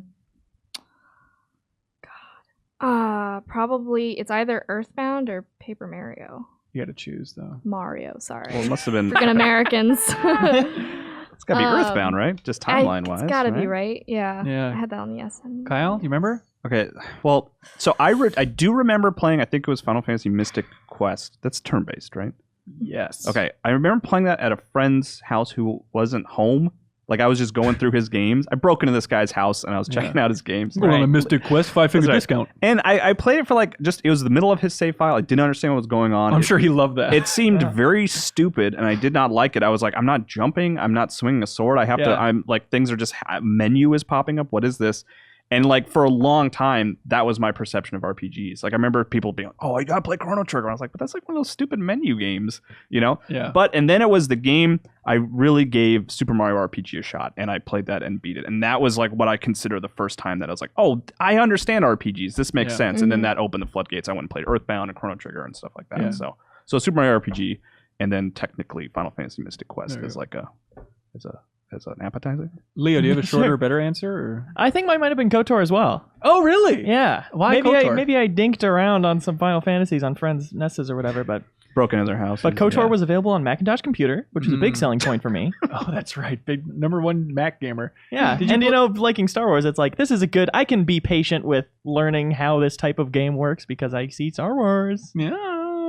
Did you play? Was it like baked-in software for like the colorful Mac that came out? Did you play Nanosaur? Nanosaur, hell yes, from Pangea Software. Yes! Holy crap! You know more about Nanosaur than I ever could imagine. That'd be a fun replay at some point. Is It Nanosaur? really would. Yeah, that's a weird deep cut. Yeah. For me, RPG, Final Fantasy VII. But I played so many Apple II games, and there's a lot of piracy back then. And so I wonder if at some point I popped in an Ultima game and had that first thought, like Kyle, like, what is this crap? I'm going to move on and play Autobahn instead or some garbage game. Okay, rapid fire. First-person shooter release. What do you think? Oh man, probably GoldenEye. Yeah, Yeah. same here. What do you guys got? GoldenEye. Banjo-Kazooie multiplayer. Yeah. Oh, are you shooting eggs? Yeah. Right, yeah. Nice. Are you serious? Maybe it was a Wow. 64 thing. Maybe DK64 multiplayer. Honestly, could have been it. Really? Yeah. That's wild. I also remember twin sticks on Time Splitters and being like, "This is bad. This Yeah. is not good. No one would play a game this way." There was a real learning curve with that thing. Yeah, It was for really sure. hard. Puzzle game was one you wanted to talk about, Kyle. No, it wasn't. It was Leo who wanted Leo to talk about puzzle game. How does that work? Star Wars Pit Droids. The first puzzle game I got really into. Hit droids. What is that? Again, we're talking about what was available on Macintosh computers when I was a kid. it. And was also it was- Star Wars, which is apparently an important factor. Yeah, it's true. At least for what my parents were like, oh, Leo will like this. He's dumb. But Pit Droids is all about like changing the direction on different like hexes, and you're sending Pit Droids along this path, almost like Lemmings, where you're sending the right color ones on the right color paths, and just trying to get everybody to the exit. Is that like the same generation as like Yoda stories and all those weird garbage Star Wars games? Yeah. Okay. Woof. Puzzle. I think of like Pandora's Box was a Microsoft game on PC that was strictly puzzles, and I was really into it for some godforsaken reason. Then I learned to hate that entire genre. Did you have a puzzle? I can't think of anything right now. My My first puzzle game. mine's Game Boy Tetris for sure. Oh, That was just- sure. Oh, was maybe there. it was probably Yeah. Tetris for me too. Dang it, nowadays. Kyle. Joseph has a similar Sorry. question here. Joseph Kuferi from Boca Raton says, long-time listener, huge fan of the show. Thank you. Yep, thank you. Nice things. My question is, do you ever associate a console with a certain genre? For example, I always connect couch co-op games when I think of the N64, FPS with PS3, and he Really? says between Pokken. Yeah, I don't think of that at all. Yeah. But- Between Pokken, ARMS, and the upcoming Smash Brothers, I have a feeling the Switch is going to be my home for fighting games. That seems odd too. But Huh. thanks for writing in, Joseph. It's a good. I think there is a general vibe, a je ne sais quoi, as Elise's people would say, about certain consoles, right? Where it's like Yeah. 64, yeah, local multiplayer. Yeah. I know that's not a genre per se, but that's just like the defining thing. Mm-hmm. Okay, what do you guys think? Vita is like indie platformers. NES Yeah. is just platformers. Sure. SNES RPGs in my mind, but Still platformers for me. Action platformers. okay, what about like what genre defines the PS3? Third person Yeah. shooters for me, I think. Third-person shooters? Yeah, I think of Uncharted, but I don't know if I played a lot of other third person games. I guess on like there. action Infamous? adventure if you want to go. Yeah, Infamous. action adventure, Yeah. probably. I guess that nebulous Yeah. weirdo one. It's Right. funny that he said FPS is for PS3 because that FPS is like locked in on Xbox for me. That's Yeah. that's what I think when I Yeah, think of Halo and stuff like that. exactly. Yeah. To be fair to Joseph, he said PS3/360, and I chose Okay. the first one because Well- I thought it would be quicker and easier. Oh. Well, now I made Now a here we are Well, spending an hour and a half on Hanson, it. that was Thanks, your everybody. fault. That was definitely my fault. 360 misrepresenting. first-person shooter games for Yeah. sure. What defines the Xbox One? Oh, Netflix. You guys are dicks. Jake Emery from Lake City, Arizona. There's no real information to pull from. You gotta put out a game. It says, hey everybody, shortly after the PS4 came out, I decided to start buying all my games digitally. It's just so convenient. I also love collector's editions, but there's never the option to buy the digital version of a game with all of the cool physical items that come in a collector's edition. Why is this not a thing? That is a very specific case. Yeah. Do you think they would ever do that? Would it ever make sense? I would like that. Oh, really? You're in the camp too? Yeah, 'cause especially if you're primarily a PC gamer, maybe you're primarily buying games on Steam, not getting them on disc at all, and then what am I gonna do with it? I don't have a disc drive in my computer. I would just throw the box away. It would be nice to have just the cool collector stuff if it's cool. Yeah. Obviously. They do sell collector's editions without the game lately, which is a super weird thing. Yeah, that's always confusing. I feel like they need a big red sticker on the box when Yeah. they're doing that, just so Like people not fully understand. included. Yeah. Yeah, Yeah, don't well, I expect mean, yeah. nothing. I buy a lot of Blu-rays still. Yeah. Which is, I don't know, it seems weird to most people. Or maybe just you, Hanson. You're the one who... Doesn't seem weird to me. You let me borrow all of Yeah, them. that's true. But I love it because you get the Blu-ray, and then in there, there's a box to redeem the digital code. So I have a Voodoo account with like 1 billion movies on it. I want that for physical games. Like I would like, maybe that's just like too much to give away, but I would like a digital copy and a physical copy in one box. Is that too much to ask? Probably That's way too too much much. to ask. Yeah, you're a Is it lunatic. just because of co-op stuff, I guess. And you'd have a lot of people just going halfsies on a game and one taking each Yeah. copy. Yeah. Which- Very true. Is morally fine by me. You can still do it. There's 2 copies. I Sure, still why wish, not? because I would have liked to have had 2 copies of Far Cry out of the box. That would have been nice. Who wouldn't? Tyler from Virginia says, hey, everyone. Very nice. Hi. Hey, What Hi. game would you like to see bumped up to a mature rating? Game or series? Kind of like how the Tomb Raider reboot went, or even something like Twisted Metal Black. Remember that hardcore entry? Spooky, that doll face. Oh, it shivers. spooky. What do you guys think? What needs to be bumped up? It's such an interesting question, but like so many of my favorite games are M-rated games. Well, your hardcore is F, yeah. Maybe I'm Florence? just saying. What? Florence? Those mini games get Oh, bizarre. Oh boy, that would be real weird. just put in the God of um, War Well, minigame. maybe a more mature like Zelda. I mean, I guess Breath That'd of be cool. the Wild was a little bit more mature. Yeah, but Apparently it's M-rated in Australia. really? Yeah. They're like way stricter over there. Don't climb those rocks. They have dignity. Oh, I did. I mean, I did always like Twilight Princesses. I feel like that's the most mature, in quotes, Majora's just because it's Mask. dark. Yeah, Majora's Mask. It's probably the darkest one, no? I think so. Yeah. Yeah. You're right. I'm sorry. But what's the advantage of going mature? Do we all just, there's some series where it's like, oh, I'm craving the blood. Well, it's not even just blood. It's just mature themes too, Right. right? Yeah, for sure. I'm much more in that camp of like, yeah, I don't Like- care. I don't like gore, but if they're Right. just like more willing to talk about sex or something interesting, then sure, Yeah. have at it. I want a M-rated Star Fox. I want one of those core characters to be murdered. To And be- Fox is like, I gotta. You want a little yiffing in there. What is that? Oh, is that? What is that in detail? I would like a Sims game where you can actually murder the other Sims. Ooh. Ooh, the Yeah. M-rated Sims. That's a That really would good be entry. awesome. Oh, that's such a good idea too. And just Right? like, forget the pixelation. Just watch them crap. Just yeah. That's what you go to first. That's in. You said it. I'm saying like parts of that would be cool. I said the murdering part. She said she wanted to murder people. She didn't want to watch Yeah. people using the on, bathroom. man. For the last time, what's the difference? Mike from Plainville, Maryland. M.A. Is it Maryland? Help me out. That's Maine? Massachusetts, Massachusetts? I assume. He said it. Minnesota. Oh, that's right, Minnesota. The simple question, who's your favorite video game protagonist of all time? I don't know. Kyle, I'm I was gonna say gonna- Batman as a joke. I guess Ellie from The Last of Us. Oh, that's for a good me. one. Ah, does she count as protagonist? We're half protagonist. She will be soon. Yeah, that's true. That's true. Mm. Cool. Specifically Left Behind. She was the greatest protagonist. Yeah. Because like I have like I like Zelda a lot, but I don't think Link is like the greatest protagonist of all time. He's just a cipher, Yeah, for- if you went with Link, I would jump across this table and that's choke the fair. life out I of you. agree with you. Yeah. I gotta go with Poochie. Yeah, that's true. Really carrying a lot of weight on his back. I'd go with That's a big question. It's tough. It's I don't know. hard. I'd Yeah, go with it's a hard to pick one. Roland from Ni no Kuni 2. I understand you only play as him in the story for the opening of Ni no Kuni 2. Roland? Yeah. Oh, okay. Yeah, he's okay. I was thinking of the kid, the king. Oh, I thought you were picking Evan. I was like, no, as really? a joke? No. That guy? This is dumb. Roland's Just an okay. excuse to talk about the beginning of Ni no Kuni 2, I guess, which Joe completely glossed over in that discussion on Which the podcast. I'm kind of behind him on that. We've talked about this. Really? I think it's a spoiler to talk about Roland's history, which appears in the first 5 minutes Is of that the game. opening of the game. Yeah. Please write into podcastinginformer.com. It was exciting for you to not know, right? Yeah, I guess so. It was. Yeah. There's a very silly thing that makes Roland a very interesting character in Ni no Kuni 2. Yes. More interesting than you would ever expect. I like Wei Shen from Sleeping Dogs. I think that's his name, the main character. Oh, really? What That's a about good him? one. That story, I mean, it's not the most groundbreaking story in the world. It's about, going into a life of crime undercover, but then, who's the real bad guys, maybe I'm Oh. friends with these bad guys. Ooh. But I think he's a really interesting character to watch. And most games like that, I don't care about the story, but I watched all those cutscenes and enjoyed them. Wow, cool.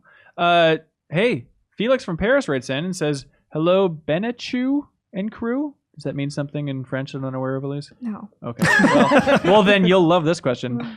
Speaking with people is fun. How many languages do you guys speak? Have you had fun opportunities to show off your foreign language skills while on a cover story abroad? Maybe compliment some designer from Arcane in Lyon about their work, only for him to reprimand you vehemently for insulting his dear mother with such crude words? I crudely speak Spanish. Not very well. Yeah. Enough to hold a conversation if you're stranded in a Spanish Can you say your country. name? I am Benjamin. Soy Benjamin. Cool. Yep. Pulled it off. That was That Benechu. Oh, I'm sorry. Benechu is what I meant. Shoot. Elise, not to put you on the spot, but you're the most talented at this table on this run. I know English and French There we go. Because you grew up in... because I grew. Okay. Look, let me take my time. Uh-huh. Yeah, I'm from Montreal, so. There we go. Has that ever? I know. Occasionally, we'll have you look at Ubisoft press releases and stuff like that. But you, I remember right when you started, you went and saw Deus Ex, and that was in Montreal, right? That was fun. Yeah. Do you speak French with them when you're there, or? We kind of go back and forth. Like the problem that I come across is, so usually I'll be like, yeah, we can talk in French if that's easier, but then the PR person doesn't know French because usually they're American. It's a win-win. Yeah. But usually if I go to dinners and stuff, we'll switch back and forth usually. Hang on. What instigates the change, the switching back and forth? Because I've spent a lot of time in Montreal and they do it all the time. It's like, what is I this? don't know. It's hard because I speak English at home, but there are certain words that I just go to French to naturally. And I don't know. Sometimes it's like, oh, I know it's easier for you, so I'll switch over if I see they're struggling. Yeah. I'm like, je peux parler en français si tu veux. And then we'll And fans of the podcast, you can actually play that clip backwards. It'll be gibberish, but you can play it back. Yeah, have at it. I thought we should. I'm sorry. Continue. But no, that's kind of it. It's nice though. I think it's nice because there's a lot of French developers, and it kind of is a nice way to make some small talk and kind of have a little bit of a connection and break the ice a little bit before That must just an be, interview. especially at E3 when there's rapid firing through so many interviews, and then if somebody comes up and they are struggling with English and you just can speak with them in French, that must just be, oh my God, you're now their favorite journalist. Yeah, I remember when the Outlast 2 guys came and visited here, and then immediately I was like, ben, je viens de Montréal, on peut parler en français, and they're just like, oh, c'est parfait. So And that means how long is your game? It means Ben Hansen's an idiot. I really wish I wasn't on this podcast. I love to hear it. Mike H. from Chattanooga, Tennessee. Woo woo. He says, "Hello, podcast crew. I am one of those aging gamers, and have a long history of playing games. My first system was the Atari 2600. Much like Ernest Cline, interview coming up later in the show. Warren Bennett put an Easter egg in Adventure. In spite of this, playing games has never been, natural for me. Absolutely none of the games I have played felt instinctual for me in my 30-plus years as a gamer, except for one. Does anybody want to guess what game this guy grabbed onto more than any other? None of them felt instinctual? Yeah. Does that mean he just immediately gravitated toward and it? He's and like, this understood? is perfect. Yes, Okay. I know exactly how this game works. Loves the Atari 2600. One guess from each of you. What do you think, Leo? Pitfall. Pitfall. Kyle. Darksiders 2. Okay. You're warmer, Elise. I don't know. The one game that Mike H. from Chattanooga, Tennessee gravitated towards. Splinter Cell Conviction. Nice. As Leo would say, one of the greatest games ever made. Okay. I prefer Blacklist. Conviction is also very good, though. Is Conviction the third one? Oh, wait. Now I'm confused. Wait. Yeah, Blacklist is the great one? Blacklist is the one that everyone loves. And the most Okay. recent one. And Okay, Conviction that's was what I'm one thinking before But I that. did like Conviction. Well, then this is even more confusing. So wait, Okay. Conviction is the one where you could highlight a bunch of people and shoot them all at once, right? Yes, the introduction to the mark and execute technique. Yes. And he okay. looked all Max Payne 3 in that? Yeah. He looked all Max Payne 3. I believe he was Okay. wearing a hoodie with a coat over it. Yeah. That sounds about right. Like the prototype. Okay, Mike from Gorilla Grodd's country. Very good. He says, this guy's going all out. He says, hello, Bing Bong and the GI crew. I don't think that's a thing. Bing bong and the GI crew. Oh, Leo's taking it. I present you with a situation. Here's a situation. You're Phil Spencer. Oh my God. That's a Freaky Friday situation. Too handsome. Sea of Thieves just released and didn't get the best response. The big man Satya Nadella is breathing down your neck to get some good exclusive content on the Xbox One. You need to come up with 5 games to exclusively bring to Xbox in the next year. Each game needs to hit a different requirement as follows. All right. Microsoft needs a revival of a dormant Microsoft-owned franchise. What do they go for? Battletoads. I think all of their franchises are dormant right now. So Yeah. We're sleeping. We're tired. What about Pandora's Box? Pandora Blinks- tomorrow? Blinks the Time Sweeper? Yeah. At least, is there any good option from the back catalog for Microsoft that people would be super rallying about? Grabbed by the Ghoulies? Man. I don't know. What about... It's Oh, hard to say. well, here we go. Perfect Dark Battle Royale. That. Yo. Well, that would be something. Do you think Perfect Dark could ever come Mm. back? In the next 5 years, will Perfect That Dark would be be back? nice. I'd like that. Yeah. Like an Xbox One port of Zero, maybe? I mean, Perfect Dark is back, ladies and gentlemen. And then it's just them being like, I think a remake could be cool. of the the original? Yeah. They already did it on 360, but like full from the ground up. Yeah. I just want to have that multiplayer available, ready to go. Mm. The Yeah. one thing that everyone always forgets about Perfect Dark Zero is that the facility map from GoldenEye is available as a multiplayer map. And that's important. That is the most important thing. A third-party game coming out of nowhere to be exclusive for a specified period of time, Rise of the Tomb Raider or PUBG style. What would be the third-party game they could lock down? We were just talking about Splinter Cell. I think that would work. Oh, I bet Ubisoft would be interested in making some deals on that. I kind of associate Splinter Cell with Xbox. Yeah. As it is. That's an interesting choice. It's a good one. A new IP you have complete creative control over. Yeah, make it. Let's see, something with Like a military kind of. like Yeah. military horse racing. Roadie Run. Yeah. A new direction for one of Microsoft's big franchises, Forza Halo Gears. Is that the name of the game? Uh, Forza Halo Gears? Just release Forza Halo Gears finally, Forza Halo Microsoft. Gears. And then this person also says Fable 4 is non-negotiable. Thank you, Mike. That is exactly how Microsoft can get back on track. You listening? Anyways, I hope they do get back on track. Wouldn't it be nice? It would be nice if we got a really good Fable game. Yeah. Well, yeah. I mean, there are those rumors of the Forza Horizon team making one, and even though if it's years away, I think that's super exciting. I want Crackdown 3 to be good, so bad. Yeah. I like Yeah. Crackdown 1 a lot. Me too. I'm excited for 3. I played at E3 and I had a good time. Oh, yeah. Really? Huh. It seems like both you might be on board if you're a game for Agents of Mayhem. Yeah, true. Okay. I'm Would you not wear? Is that okay disparaging with your. you? No. You love wanna- what you love, man. You want to bring this up right now? No, I don't want to bring up your Agents of Mayhem review. They should lock in Agents of Mayhem as an exclusive property. It's fun, damn it! Agents of even more mayhem. Adam from Utah writes in and says, "Hey Ben, I have a quick fire game for you and the crew. You ready for this? Mm-hmm. All right. Okay. Thinking caps on.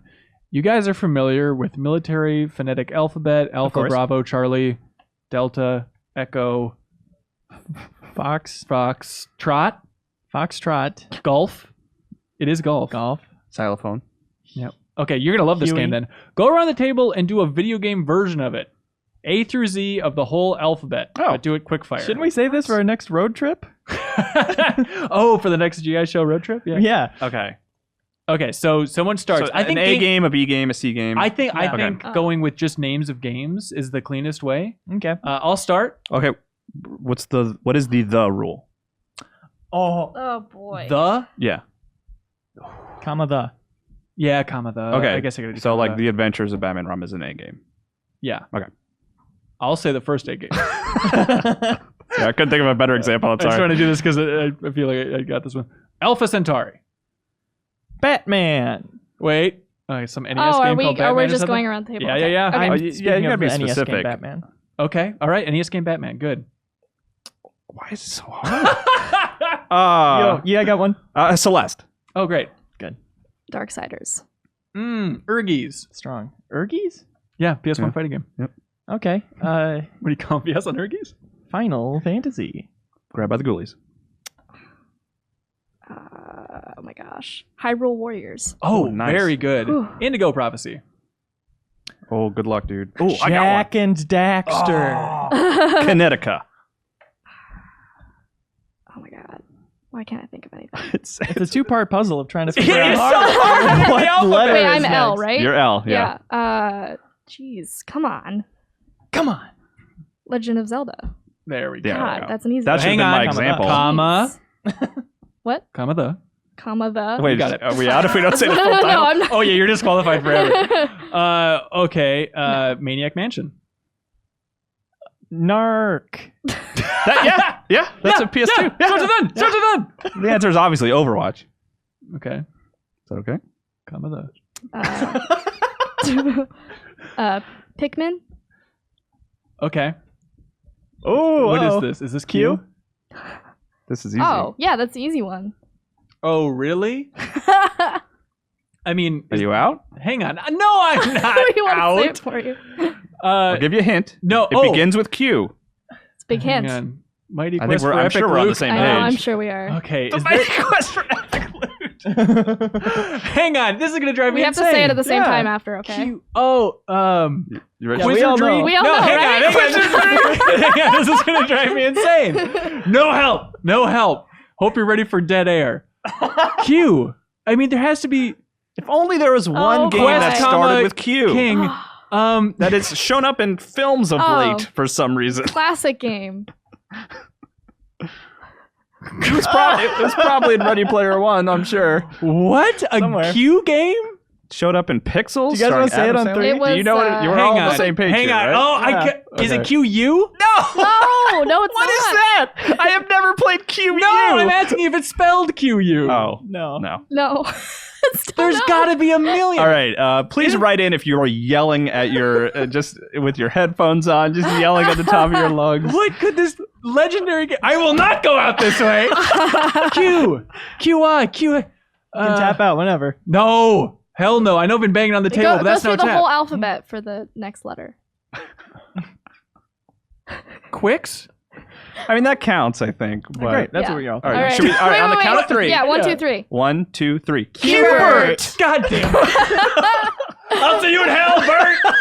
Qbert. It's Q. All right, Leo. Whatever the hell the next letter is. Ratchet and Clank. The Super Mario World. Okay,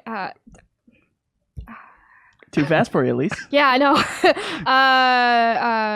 It's gonna be anything that starts with T. And you can't And use the. I can't use T-Bert. T-Bert. Oh. Gosh, I can't think of anything. Okay, they Couple. There must released be a three. there must be a Tarzan game. They released 3. Yeah. It's Disney's That's a safe Tarzan, bet. though, is the problem. Yeah, that's true. Um, Are you going Tarzan? sure. I think that's valid. That's fine. Yeah. We'll take it. I was hoping for Ty to come out, but Transistor. Uncharted. Transistor would have been good. VVVVV. Nice. Awesome. Westworld iOS. Mm, Comma the. all right, all right. I call it the I'm Wild on- 9. How about that? There you go. Yep. X. You lost the game. Yeah. I'm so No, sorry. she's totally got it. Yeah. They're true. out there. Oh, there's okay. I have you got a couple.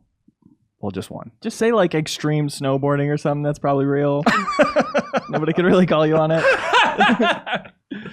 Surely it's been misspelled that way feel at like- some point. Ooh. Wait, Extreme Bike, or was that with an E at the beginning? Oh, Excite Bike? Or Excite Bike is what I mean. I think that That has is an an E. E. Does it? Yeah. Um, I'm thinking kind of. Well, I don't know. Oh, I think I mean, that- there's you got it. X-Men. Is yeah. there an That's what you X-Men gotta game? do. Yeah, X-Men? choose Yeah. one X-Men game though. Really, let's dive in. I don't know the X-Men games. Origins. Destiny, the best one. Okay. Yeah, you got it. You Sure. some X-Men X-Men game. Origins. I was Also- gonna say Xevious, right? That's Ooh. like a shooter. Oh. Zeo Drifter also is one I was just thinking Yeah. of. Again. Also, I think there's a game called X. I think Dylan Cuthbert worked on it in the Game Boy. Xenoblade. Oh. Yoshi's Woolly World. bummer. That was an easy one. Just anything Yoshi. All right, take it off. Here we go. Zoop. That's good. Zoop's a game? We played it on that's an old puzzle replay game. a few Damn months good. ago. Zero Escape Mission. Do you guys just want to stay in the Game Informer studio for a while? Kyle, A, go. What? No. It would be super fun just how many times someone's just ground down to a pulp. I want to do the game sometime that Doug Benson does on the Doug Loves Movies podcast, where you say a title of a game and then you continue the title with the last word of the title of the game and you go to the next one. So like it would be like Lego Dimensions, and then you have to come up with a game that starts with the word dimensions, and just keep going. Okay, go I don't know. hotshot. Let's Dimensions. That does sound fun, Kyle. Yeah. Dimensions, the gray zone. I don't know. Is that a game? Yeah, that's good. Cliff Potentially. Zdenek says, "Hello, panel. Ready Player One, the movie was fantastic." He writes, "F you, Leo." I don't know. Sure. Oh. Leo, I love that. Like we had that bonus episode talking about Ready Player One. It seems like love it or hate it, people were either like Leo needs to be tortured versus Leo is a hero and the only one speaking sense to that round table there. Yeah. I should be tortured. Okay, great. Yeah, but while I'm being applauded. There we go. This person really loved the book and the movie as well. In the movie, Ready Player One, everyone has an avatar representing their character. My question to you in the panel is, what avatar would you choose if you went into the Oasis? The big O. Like the What? the anime Big O.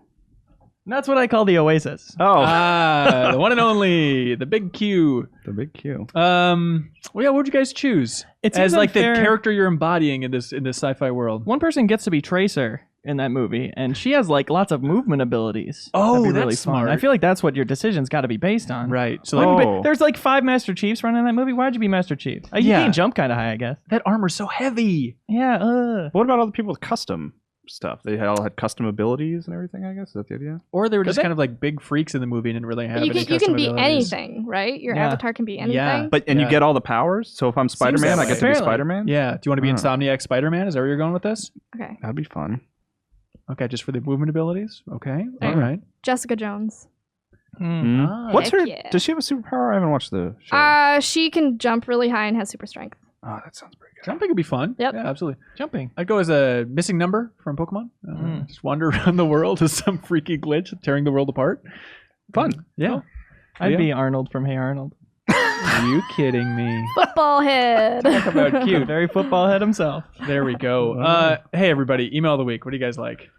I like the alphabet one actually. Yeah, I like that those was kinda fun. Games. That was fun. It was. And It plus- was. Difficult, but And plus, fun. Hanson couldn't remember. I know, that Q-Bert. was great. Can we hilarious. reminisce about that for a Yeah. minute? Do Damn you want to blast that out on social and maybe do a podcast Can that be the pull-out? tweet? It was right there. That's just Watch Hanson lose his mind. We break Hanson. Why is on it the so podcast this hard? week? Oh, By the way, he has been. He was in Pixels, that Adam Sandler movie, playing a crucial role, and then he was in Wreck-It Ralph, playing a pretty crucial role. Yeah.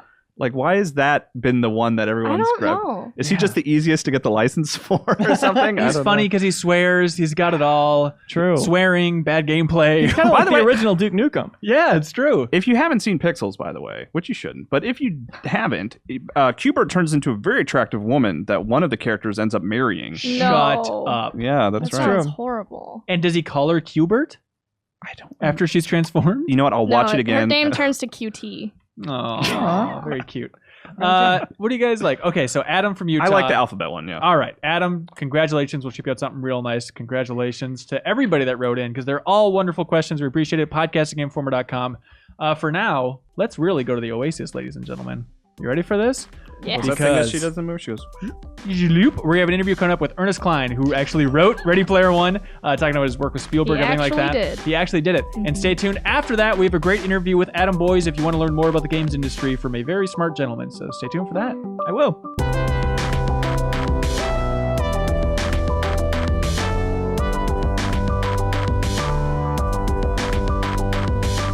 Ernest Cline, welcome to the Game Informer Show, sir. Big swig of water. Oh, yep. Thank you for having me. Yeah, honor to have you. You know, we've talked about the movie in a bonus episode that we posted last week and whatnot. The overwhelming sensation is like, this movie's insane. And at a certain level, you just have to give it up that this thing got made and that your passion in particular led to this insane film being released from Warner Brothers.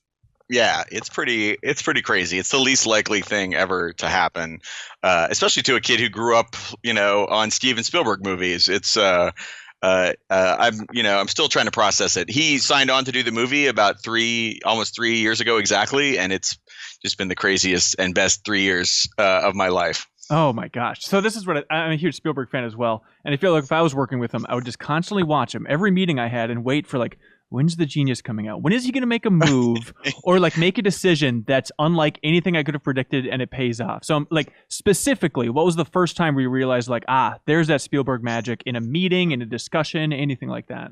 Well, just the way the way he treats people. It's partly like once you start to talk to him, once you calm down and get over the fact that you're hanging out with Steven Spielberg, then you realize, one of the reasons he is Steven Spielberg is because he's such a kind and generous person and such a great collaborator. Like I thought I was the biggest movie fan in existence, but his knowledge and love of cinema just dwarfs mine and anyone I've ever met. He lights up when you start talking about movies and video games. He's a lifelong gamer too, and has such a real passion for video games. So I don't know, like the genius, his genius manifests itself in the end product on screen. I don't know if you. Watching him set up shots and also watching him work with actors, I think that's when I saw his genius really in action, because he's so good at getting what he wants and helping the actors become live into their characters. He's like a natural. Like he was born to make movies. Yeah. I mean, how much did you talk about video games with him? I know he goes way back. He's been playing since the origin of the entire medium and whatnot. But did you ever talk about his games in particular, like Boom Blocks or that LMNO project he was working on with EA? I didn't talk with him about that. I talked with him about the director's chair CD-ROM game that he made back in the day. Where Quentin Tarantino is one of the actors in it. It was a crazy early days of CD-ROM game that I remember playing because I wanted to make movies someday. So I talked with him about that. But when we talk about video games, it was mostly in the context of the games in the movie and his own history and relationship with video games, which is amazing. When I first went to Amblin, one of the interviews that I had was in this room at Amblin that had been built as an arcade, like with all these classic arcade game alcoves built into it. He used to have like a 9 or 10 classic arcade games in the 80s in Amblin that he would go in and play between meetings. And he told me this great story about being obsessed with Missile Command and wanting to break 1,000,000 points on Missile Command, but he couldn't do it in time before he had to leave and go shoot ET. So he had them haul his Missile Command cabinet out into the forest, and he hooked it up to the production generators. And then while in between they're setting up shots in the Redwood Forest to do ET, he would go over and play Missile Command. And that was when he finally broke 1,000,000 points, was out in the forest playing Missile Command off the generator. I'm like, you're the guy, Steven Spielberg. You too were destined to make this movie. So, I mean, the game is packed, or the movie's packed with video game Easter eggs and whatnot all over the place, beyond Easter eggs, obviously. But, I mean, were there any that he wasn't familiar with, but he's had to trust that maybe some more modern gamers on the site would understand? Like, I don't know if he's necessarily an Overwatch fan, but those characters are all over in the film. Were those situations where he's like, I don't know what this is, but I'll trust that you guys know, and I'll go ahead and put it in? Yeah, well, he wasn't too concerned with the Easter eggs and the stuff. A lot of that stuff was hidden even without his knowledge. Like his concern was always the main characters and the main story. And the way he described it is all those Easter eggs and kind of cameos are in the side view mirrors. But if you look straight ahead, it's always our story and our race to get the Easter egg and our characters. And if you look straight ahead, you can always focus on that. And the other stuff is not really part of the main story. So I know that when he was doing like his final run through of checking special effects shots to lock the print, he spotted stuff that they had snuck in there, like a gremlin. He spotted a gremlin in one shot that he had not approved, that somebody at ILM had snuck in there, and he's like, well, it's too late to take it out now. Like there was a lot of that, a lot of people, me and Zach Penn, the other writer, and Adam Stockhausen, like sneaking references to his own movies in the background. But the video game stuff, a lot of that was so I play Overwatch all the time with my daughter. She freaked out when she found out we were going to have Tracer in the movie, and I think Mercy might be in there too. But it was kind of up to us to pick the different stuff in the background, which was some of the most fun that I've ever had. Yeah, and I know. Yeah. No, in terms of like choosing what to put in the background, I know you're a huge Valve fan. Did you reach out about getting some Portal or Half-Life Easter eggs in there? I did not. That was not my job to reach out. There was like a whole army of people reaching out to get. Yeah. I know there's Battleborn stuff in there. There's lots of Borderlands stuff from my friends up in Dallas. Yeah. So there's stuff. I've seen this movie, I want to say 8 or 9 times now with different audiences, and I haven't spotted I spot new stuff. The last time I was watching it, I spotted a X-Wing that I didn't even know That's a was biggie. was in the movie Flying into the Distracted Globe, because at one point we thought we weren't going to have any Star Wars references, and then at some point Disney said, okay, you can have a few, and so now there are a few stuck in there that I wasn't even aware of. So it's a surprise even for me. I can't wait to get the Blu-ray and go through it scene by scene. That's how you know it's a dense movie, is when there's an X-Wing in it and it's not front and center. It's like, yeah, I guess we got room off to the side for you, X-Wing, Right. maybe if we have time. Well, and it's the X-Wing is flying with Serenity from Firefly and a dropship from Aliens and a Lambda shuttle from Star Wars. It's crazy, dude. It seems like you'd be up for reading a lot of feedback. Have you just been consuming everything since this movie has come out? What is that process like of trying to sift through discussions, reviews, everything like that? Yeah, I have not looked at that at all. Oh, really? I've been traveling to Japan and England and Los Angeles and doing press junkets for the past 3 weeks. So I've been talking about the movie and going to different premieres. I went to the London premiere and the LA premiere. We had a big premiere at South by Southwest here in Austin. So I'm still kind of recovering. I just, they tell me that about the numbers for the opening weekend, but beyond that, I haven't been paying attention. I'm kind of exhausted. And I knew enough to, I saw the movie and I've seen it with a couple different crowds, both in London and in Austin and in LA, and just the reaction of seeing it with a crowd is so amazing. That's really all I needed to hear was the crowd lose its mind. Yeah. Multiple times, enough to know that the right kind of people are going to love this movie and want to watch it over and over again. It's not a movie for everybody, but it's for, a lot of people. The right kind of people are going to love it. So you haven't had that moment yet where you're driving home and just burst into tears when you realize what the hell you've accomplished here? Oh, no, it's like that analogy of a frog being boiled, Sure. It'll jump out if you dump it in hot water, but if you slowly heat it up, you can, and I'm like the frog that's slowly being boiled, and, I haven't jumped out yet, but it's, no, it's just an amazing experience. I tell everybody, I assume it's all going to be downhill for me from here on out, because what could, cool things might happen and I might get to make other movies, but nothing is going to top this. My first novel, Steven Spielberg made my first novel into my favorite Steven Spielberg movie. He used a song from my wedding as the end credits. I win for all time. I just need to I'm just going to try to chill out and relax and enjoy it. Really? Your new favorite Spielberg movie? You can say that confidently?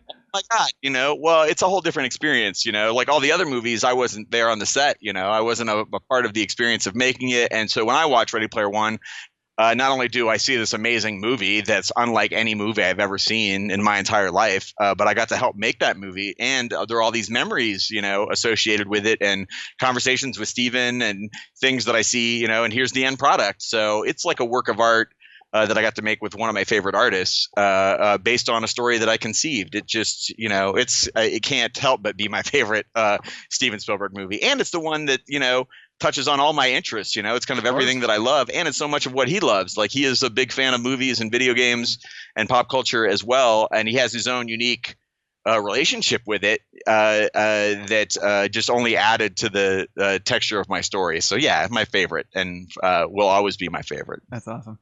So since you've had like basically a second draft of Ready Player One now, working on the screenplay, do you feel like the film touches different themes than the book? Do you feel like it has a different message ultimately than the book? And what is that process like to have two versions of your baby at this point? Well, and it's that way, I think, for any author that has a book made into a film. Steven has a pretty great record with book to film adaptations, like Jaws and Jurassic Park, like some of the best ever done. So, and I think all the themes that are expressed in the movie, they're there in the book. He brings different things to the forefront, but all the dialogue from the characters, most of it is right from the book, especially as deals with, the theme of striking a balance between fantasy and reality. That's the thing. It's not an anti-escapism story or an anti-video game story or any of that. For me, it's about striking a balance, because now we have the internet, which is kind of our 2018 version of the Oasis, and video games and movies. There's more choices for escapism and more immersive escapism than there has ever been in human history.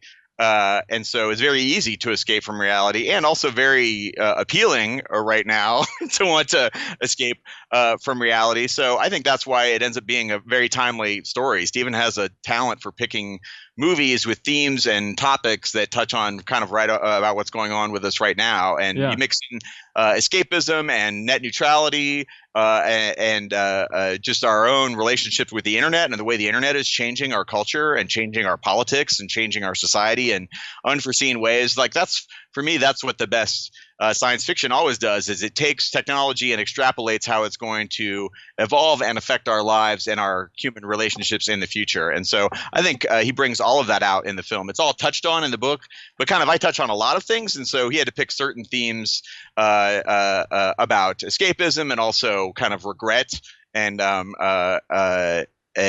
weave them into the story. It's all there in the book, and also the relationships and the way that each characters are kind of grappling with some facet of their personality that they maybe aren't happy with, but in their Oasis avatar, they can erase that, or not have it be an issue, which is something that we already all do. We all have a Twitter or Instagram or Facebook profile that is not us. It's an idealized version of us that we put online to show to other people.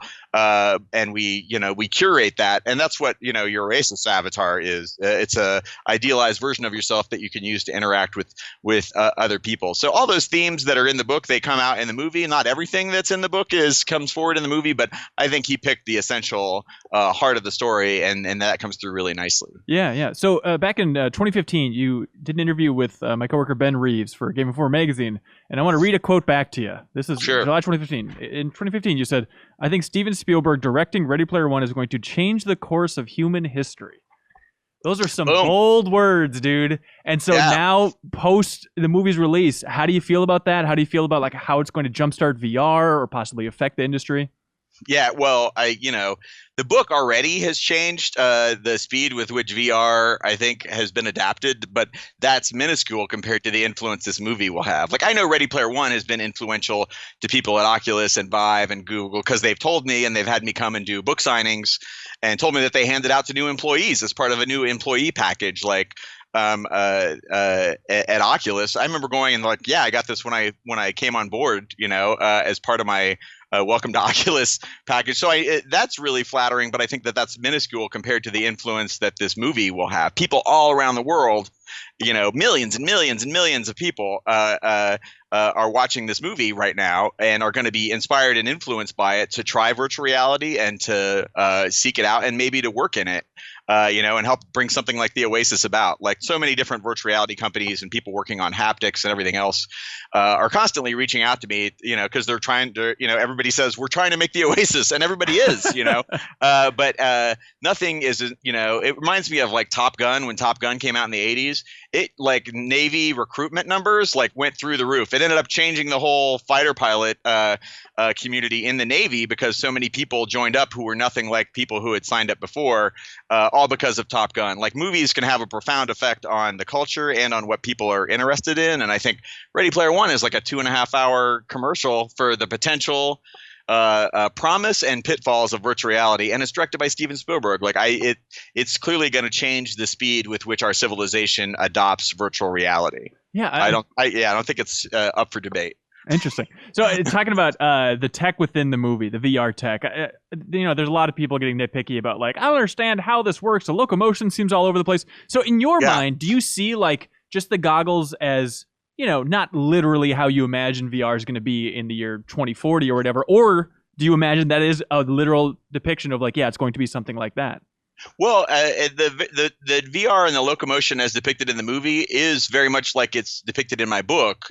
When Wade doesn't get an omnidirectional treadmill until much later in the story. He starts out kind of in his van, sitting in a chair, and he moves his avatar with hand motions or with a controller, which is something that I always depicted. And that's what you see in the movie is you see people accessing the Oasis with all different levels of technology. Sorrento has an immersion chair that closes him up inside of it. But other people are just out on the street. And the people out on the street who are in virtual reality, I remember having a discussion with different people in the movie about this, is that the idea is that those headsets are VR/AR headsets I talked with Palmer, Lucky, and some other people about this, and I think this might be something that evolves. Like if you have an AR, VR headset that also has a pass-through camera, it could map the environment around you, like buildings and cars and things, and show them kind of like your room capture does now. It shows you like wireframes of those things so that you can avoid bumping into them. So Right. if you had that in a wireless VR headset,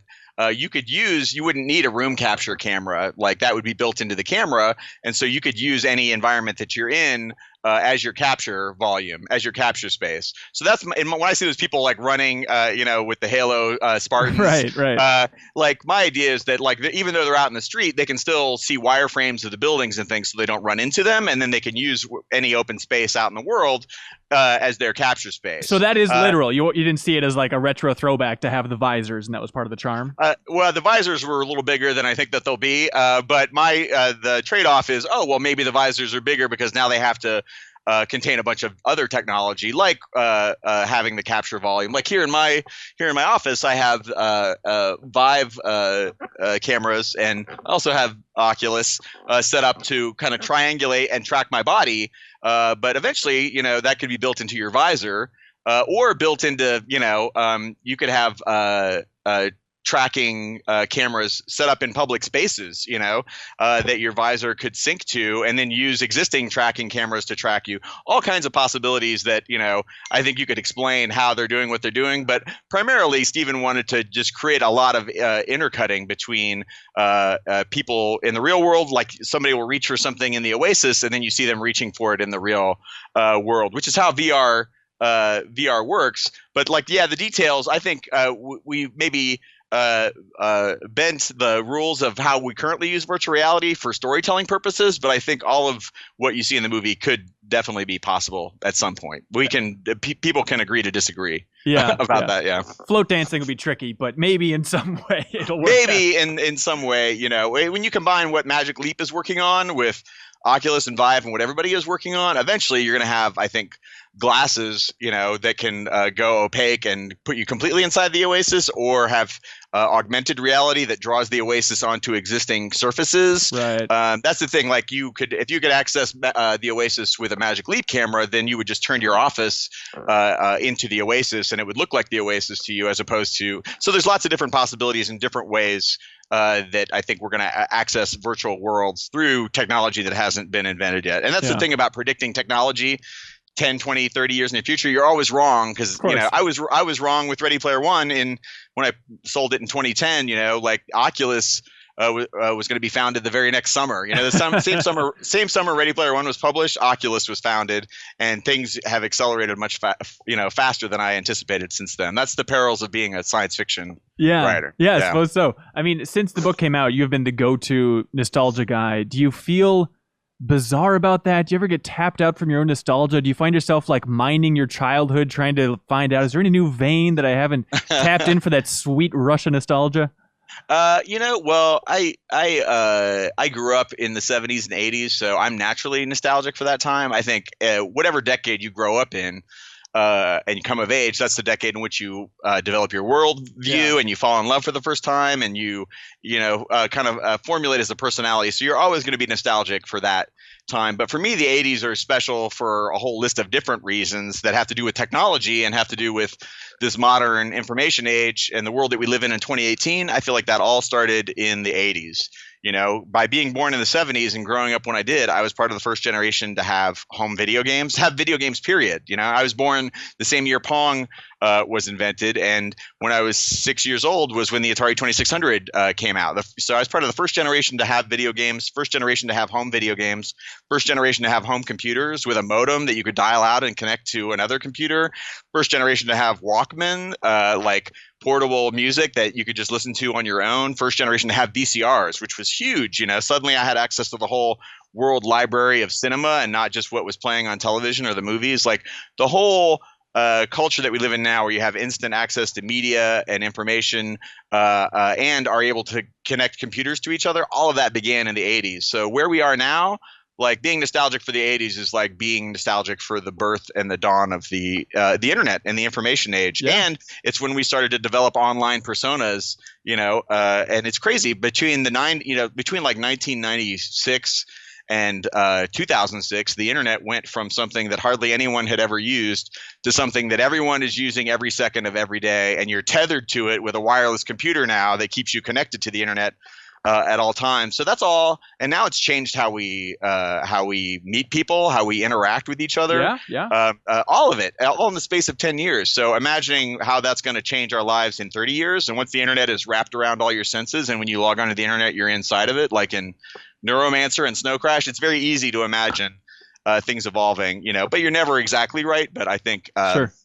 a lot of it will come true. Yeah. Do you think there's any connection between people that are more nostalgic in general and being scared of death? Do you think there's a one-to-one there?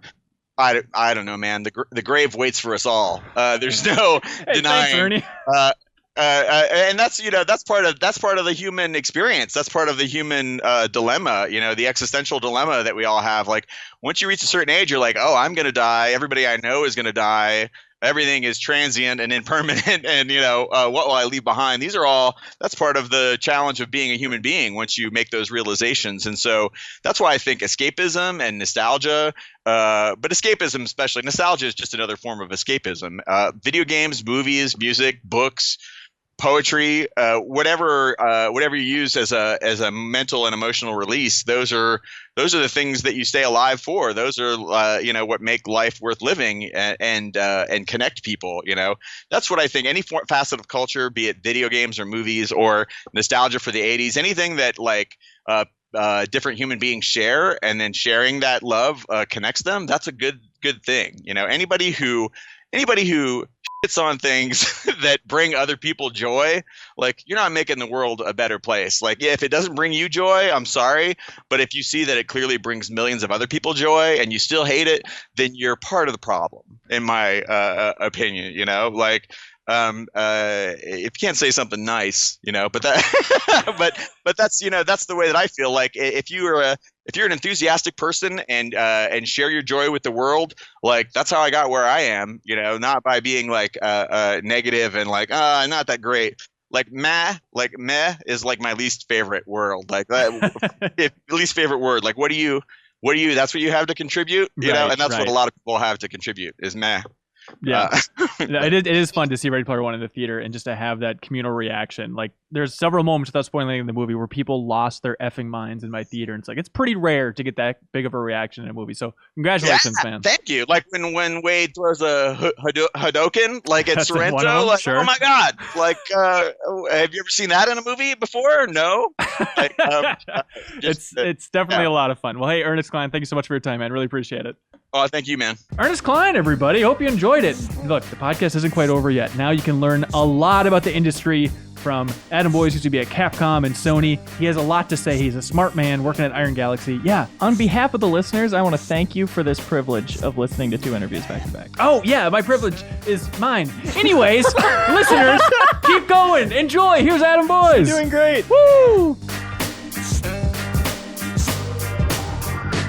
Adam Boyes, welcome to the Game Informer Show, sir. Thank you very much. Thanks for having me. Really excited to be here. Yeah, it's an honor to have you. I mean, you did an interview along with Dave Lang and Chelsea from Iron Galaxy with Brian Shea, I think, when you left Sony and kind of restructured Iron Galaxy in general. And the general tone was, I'm excited to get back to game development, kind of boots on the ground, as Call of Duty would say, right? And so now you've been back with your boots on the ground for months and months and months, and I was just curious, how's it treated you? What do you think of it so far? I'm loving it, man. It's been about a year and a half since I joined. And it's been so much fun just being with development teams, and whether we're jamming on new concepts and ideas or like playing the games we're working on or working on other clients' projects. It's been a ton of fun to just be back in the trenches making stuff. That was the whole goal. Yeah. Was there any culture shock? Anything you weren't expecting along the way where it's like, oh, I forgot that I would miss this aspect of Sony or this aspect of Sony? Yeah, definitely. Like the invites to really fancy events and stuff like that don't come as frequent. I didn't get to go to the Super Bowl this year like I did my 3 years of PlayStation. Got to go to the World Cup. There were so many cool aspects of it. But what I really love about it is just working with teams and like working directly with the crew. What I'm trying to think of other stuff. I didn't get to actually. Every time I would meet with development teams, I wasn't allowed to really, or I didn't want to give tons of feedback on games because it's their games to develop.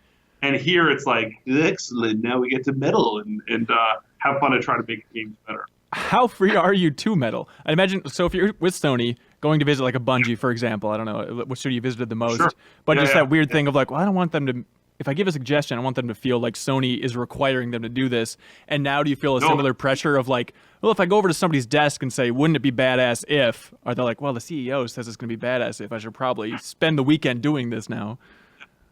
It's actually very similar. Like I'll never forget when we first got the early view of Destiny when I was at PlayStation on the Bungie team. We were playing it, and I was like, I have ideas, but it was very important to your point that we didn't want to, because anytime, what often happens if you hear feedback from a platform, then what that gets translated into is Sony says they want this, Right. and that's the last thing we wanted. We didn't want them to making changes because some jamoke like Adam Boys had a suggestion that that Sparrow should go faster. It's very and actually when you're in development studio, it's very similar because you don't want to sort of like make people do things at all, right? You really want to trust the designers, trust the production team, trust the process, the art and tech team. And so it's important to just like, I have some observations. Feel free to action on these or don't action on these. Because I've worked for a lot of bosses in my career that they come in, we would call them seagull managers, right? They come in, they swoop, and they poop, and they leave. and that often leads to bad game design decisions because they're not actually there to see the impact of like, hey, if I make this, if I add helicopters to level 4, that's going to completely blow our schedule. Right. But it's got to be so tough because that's part of the thrill is getting up close and personal with game design again. So how have you struck that balance throughout your year and a half? Well, I think for me, it's really about trusting the team and giving them the autonomy to make their own decisions. Obviously, sometimes there's guidance or like, hey, market's looking like this, or a partner's really looking for something like that.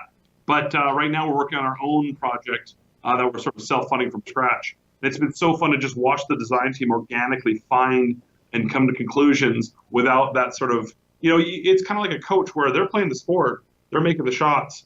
Sometimes you might give them a little bit of guidance, but it's really about relying them, and that makes them feel super invested and excited too. Yeah, so you're talking about Extinction now. I mean, was that part of the appeal? Did you have like the pitch for that game when you came on board for Iron Galaxy, or how was it connected, this project overall, with you returning?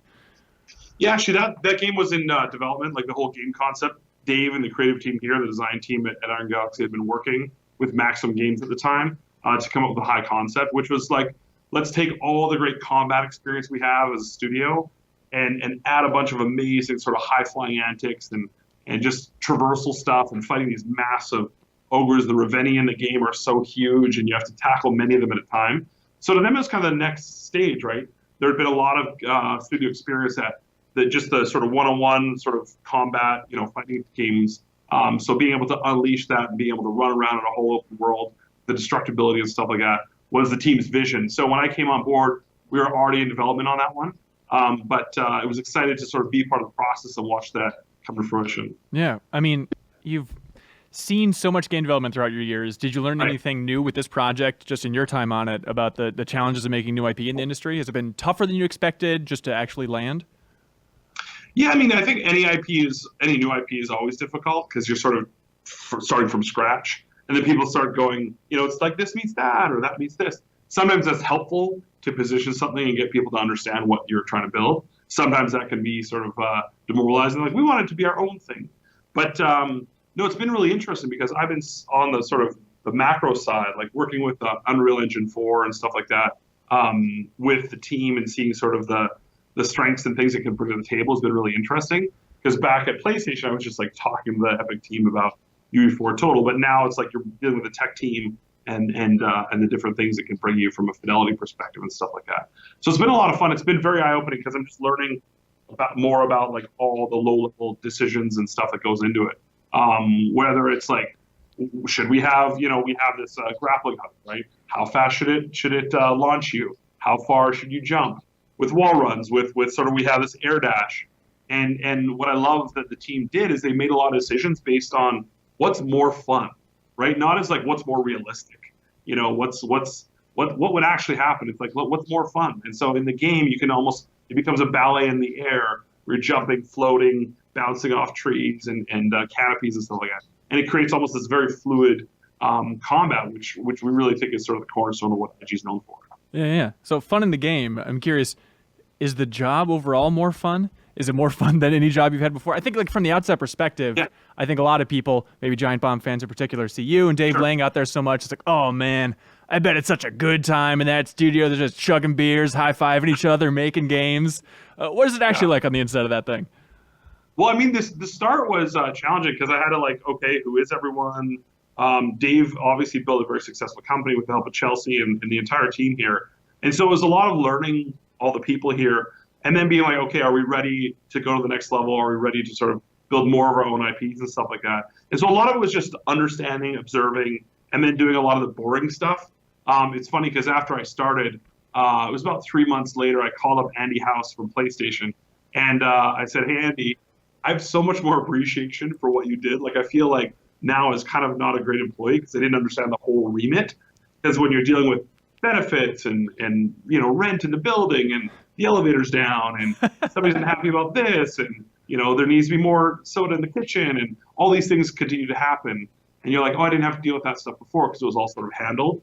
But the benefit on the other side of that's just sort of that a lot of the stuff I've learned about just all the things you need to do. And as a CEO, you can't be beyond anything, right? So whether it's like we're going to be moving ladders around or moving desks around today or bringing in lunch for the team. On the flip side, though, like creating game concepts and game pitches with our amazing design team and working with Dave and Chelsea very closely is super fun. Like Dave and I, when we're jamming out, and I mean, being in the receiving end, I'd love to bring a camera crew one day to one of our pitch meetings because it's sort of infectious enthusiasm for the stuff we're doing.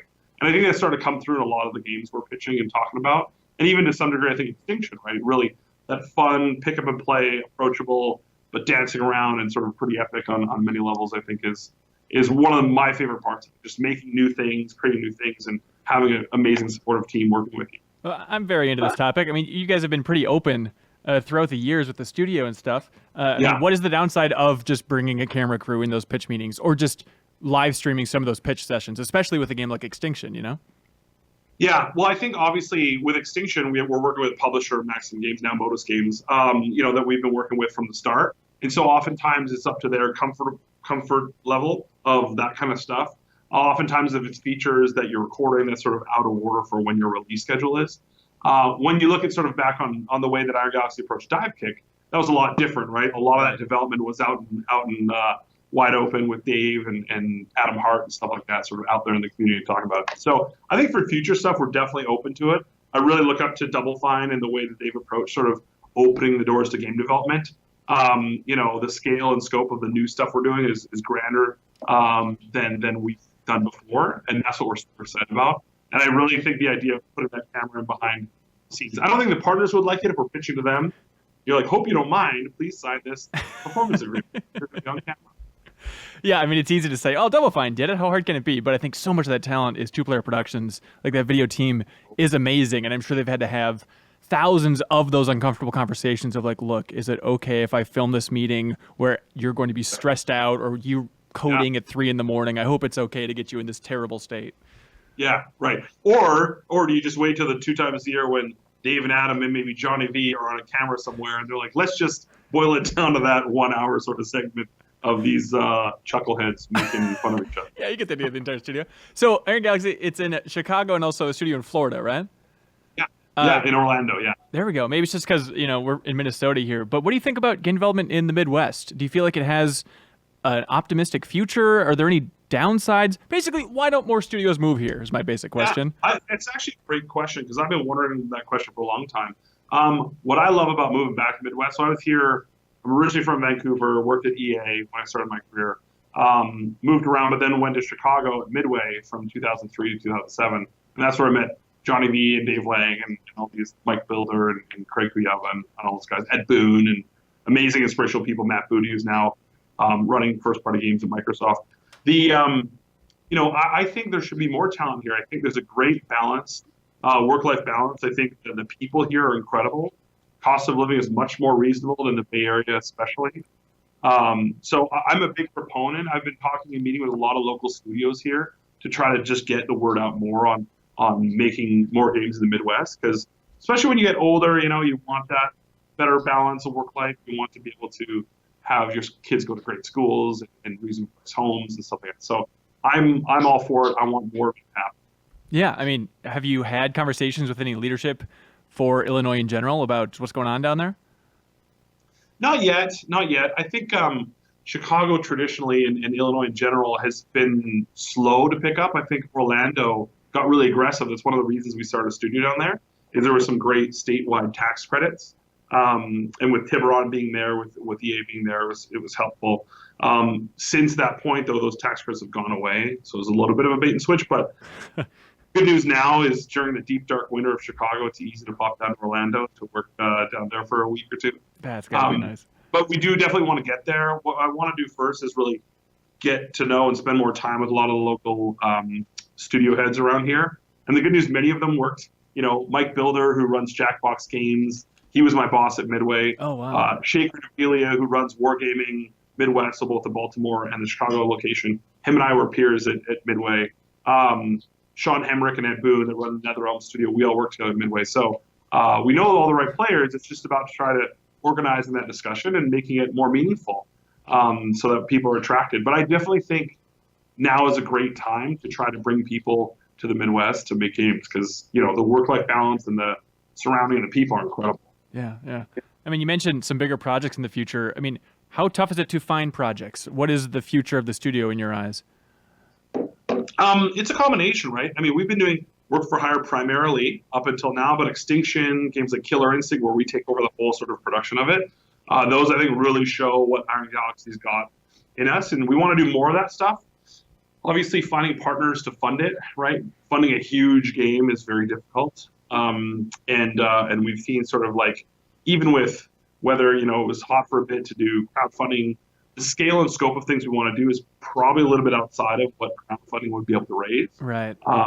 The good news is it's a great time to be a developer. There's more projects when we talk about VR and AR, just more esports. There's so many people that are interested in space.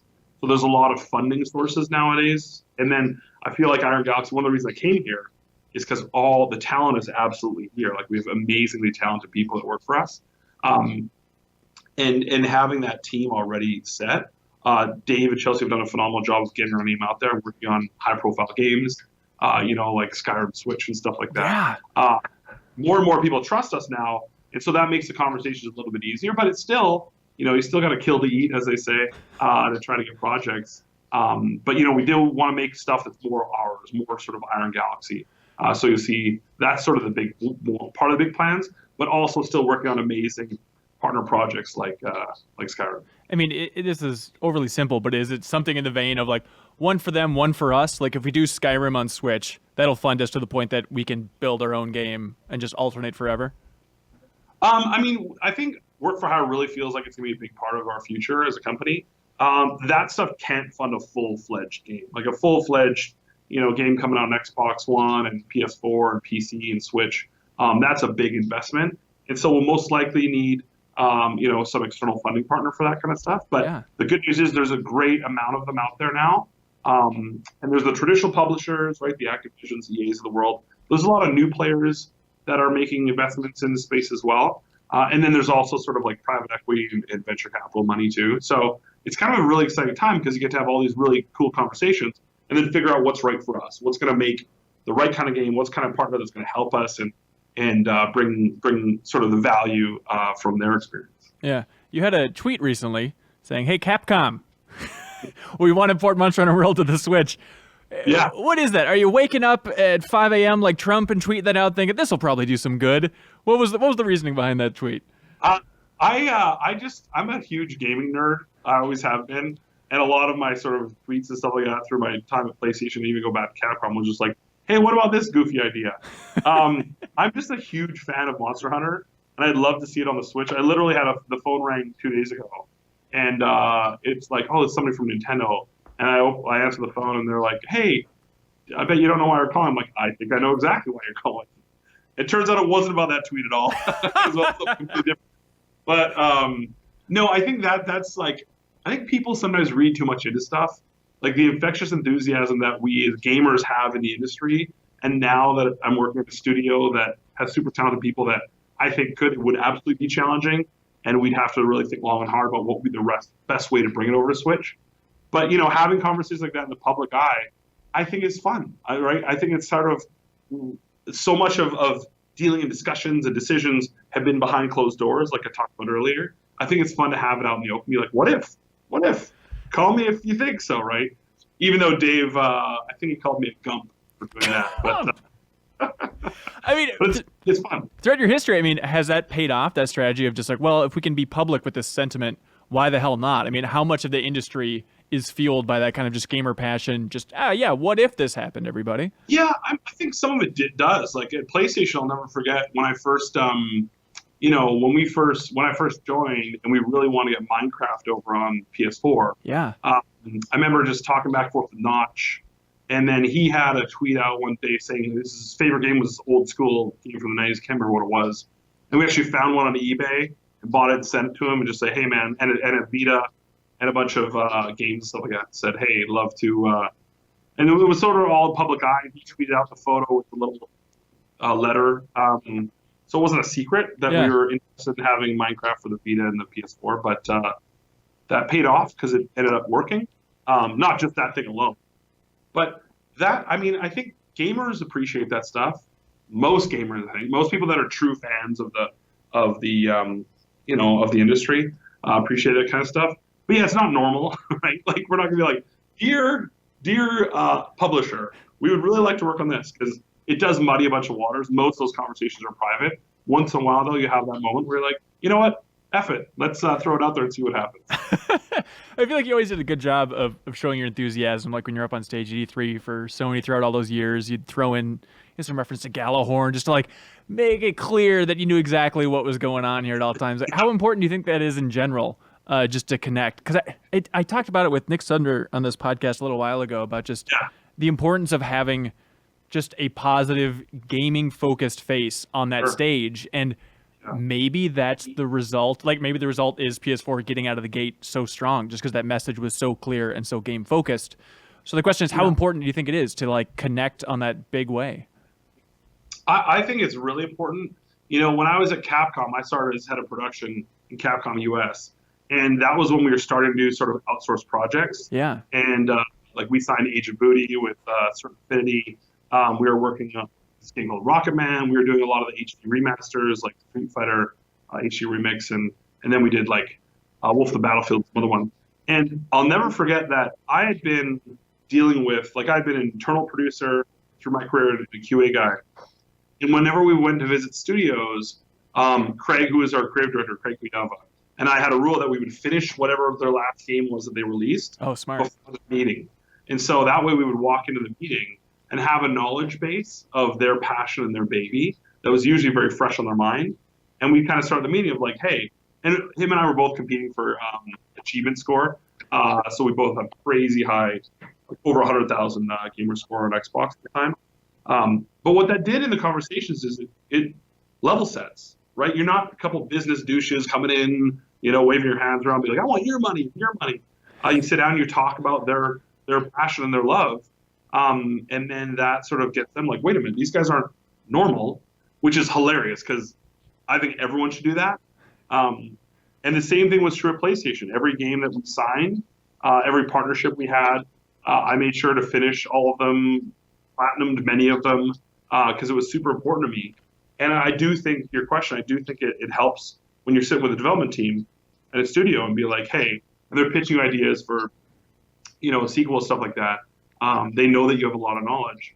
And so that created a lot of really interesting conversations, especially when you're dealing with the executives at these publishers, because you sort of have this level of knowledge that many of them don't. And so they rely on you for your sort of intuition and stuff like that. Yeah, it's such a weird intangible thing, though. I mean, can you put gamer enthusiasm on the graph? This is how important it's been. This is how it's benefited the bottom line. It's so tough, right? It is, and that's why I think what I loved about PlayStation is we had this amazing team. You talk about Nick Sutner. We had Shane Bettenhausen, we had Brian Silva, we had Gio Corsi, John Sanders, and this amazing team. And they all had different passions. And so sort of weighing through, like Nick would love one thing and Shane would love another thing that's totally separate. And being able to look at the sort of all of the cross-section of those and be like, hey, this is going to be huge. I think it's going to be huge. I'll never forget when Shane came in, like, talking about Rocket League, being so excited about it. And I was like, it's car soccer or whatever. Totally. It's like, oh, it's like a thing. It's going to be a thing. And I was like, whatever. But he was so passionate about it that, we took it forward. And at the end, when it came out, was a huge smash hit. I'll never forget Sean Layton kid. He was like, hey, great job, choosing Rocket League. I'm like, super, not me. Shame. But I think surrounding yourself with people that are knowledgeable and also not thinking that you are the only one that knows, being humble enough to understand that new trends and new things are going to come to fruition. And that stuff no one person's going to be like, that is going to fail. And that's one of my favorite aspects of nowadays is this awesome free market of Steam and mobile and stuff like that, where people can, and now even the consoles, where people put something out that had a little bit of time and investment into it, and then it blows up to be the next big thing. Super cool. Yeah, you just got to dig through and find it. Spend weeks and weeks of your life digging through Steam. You'll eventually find something fun. Well, you mentioned Capcom. I'm curious, your time there. And so it seemed like it coincided, with kind of a big, maybe Western push. Like, that was coming from Inafune, is that right? To say, like, hey, let's partner with more Western studios to make some more stuff happen here? Yeah, originally, actually, it was from Christian Svensson and Mark Beaumont. Christian Svensson, who's now 6 foot in gray box down in Dallas, Houston. Anyway, one of those two. He was a big proponent of it. Scott Bayless was our studio head at the time, and they were just a huge fan of like, hey, let's take some of this popularity, like the digital platforms, PSN and XBLA were just happening, and so we basically at one point had 6 of the top 10 selling games on XBLA and PSN because we were doing so much of that stuff, but doing it handcrafted, right? Like Street Fighter HD Remix, hand drawing every single frame of the original in high resolution. So it was a big passion project for us. And then as that success started to happen, that's when Inafune-san came in, and I ended up reporting to him directly. And that's when we started doing bigger projects like rebooting Devil May Cry with Ninja Theory and those sort of size projects. So, but I left shortly, like mid-development of Devil May Cry, to start my own company before I joined PlayStation. Yeah. What was your read on Inafune in general? He was inspirational. He always challenged me. I always loved that we had this amazing discussion points where he'd always be like in front of a big group, like, "What about this, Adam?" I was like, "That's almost like a Buddhist Buddhist guy." And he was like, "What about this?" And I was like, "It's interesting. What about that?" And he's like, "What about this, though?" So we had some great conversations. I have a ton of respect for him. It was great experience just working for. I hadn't worked directly for somebody in Japan, especially of that sort of stature. So it was really fun working with him.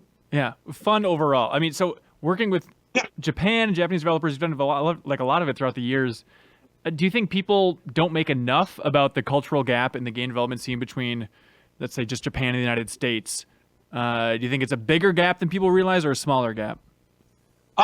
It's a pretty big gap. The way they make things, the way they create content, the way they polish one area or one thing before they move on, I think the Western style is more like, hey, let's gray box the whole 8-hour experience. Yeah.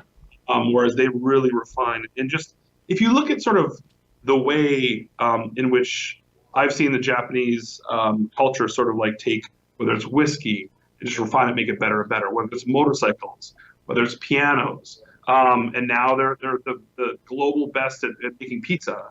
True story. Italy's having these competitions, international competitions, and Japan is mopping the floor. Really? And being the best pizza. No, I swear, yeah, do the research. But so the way they do it is so meticulous and so beautiful and wonderful to be there. But it's very hard when you sort of bring on those two styles and that sort of clash that happens. So it's very a nuanced approach. You have to understand, when I got to meet with Yu Suzuki to start talking about Shenmue stuff and just understand his approach to game development. When I got to, whether it's working with Suda and seeing the way he operates, there's so many interesting aspects of the way that they make content. So you can't come in with this whole, like, we're going to do it this way. You got to sort of work together closely. And I think with both my time at Capcom and at PlayStation, I've learned a ton about sort of how to interact. The boisterous Dave Lang sort of personality doesn't always work, but it's actually funny seeing Dave in those situations because he becomes very quiet and humble, which is a rarity. It's a rare Pokemon. So, I mean, you call it interesting, those relationships. Have you been humbled by it? Is it a matter of like, ultimately they do know what they're doing? Because I'd imagine there's so many of those days where you go back in your office and try and pull your hair out and scream about like, why don't they just see it from the American perspective here? See, no, that's I think a big misnomer. If you approach it like that, it's my way or the highway, then you're going to lose every time, right? If it's more about, okay, if there's an inherent trust, if we build a trust, and a lot of that with any culture is about spending time together, socializing, dinners, and maybe some drinks. That's what builds the sort of bond, and that bond is sometimes based on what have you worked on before and stuff like that. But I've never been frustrated by it because I've worked with a bunch of big bureaucratic organizations in my career, and most things that people do at big companies are primarily thankless. So it's about balancing that, knowing that you're going to go up a lot against brick walls, but just sort of picking the wins, the little wins, and sort of celebrating those. Yeah. I mean, speaking of little wins, then, I mean, there was that one E3, I think it was like 2015, right? Where, God, I think that was the one with Shenmue 3 and the Final Fantasy 7 remake. You still have one of the incredible roles of a lifetime that you get to be the one on stage to announce to a full crowd that there's going to be a remake of Final Fantasy 7 coming. Do you want to talk about that specifically? Like when you learned about that internally and then just getting ready for that announcement? Yeah, it was pretty amazing because that was happening. The Shenmue stuff was happening. And then behind the scenes, we were also working on the Crash Bandicoot stuff. Oh, yeah. It wasn't done yet. So what we're hoping is that from a third-party perspective, because then there's also Last Guardian remake was being announced. So the goal was to have all 4 of those, but I still think with those 3, it was amazing.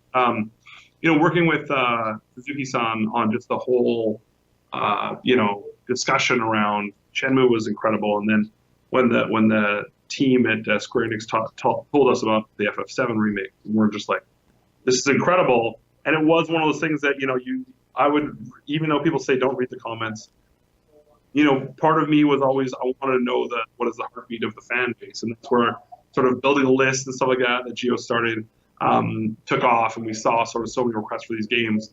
So being able to be part of that and having to have such a hand in discussing that with the partners and then being able to deliver that message, even though it's like a body of work of a massive team of people that have worked their asses off, be able to go and present that to the world was something else. It was definitely, that's why I like the little handwritten note, which was my writing. It looks like a child's writing, but that's my penmanship.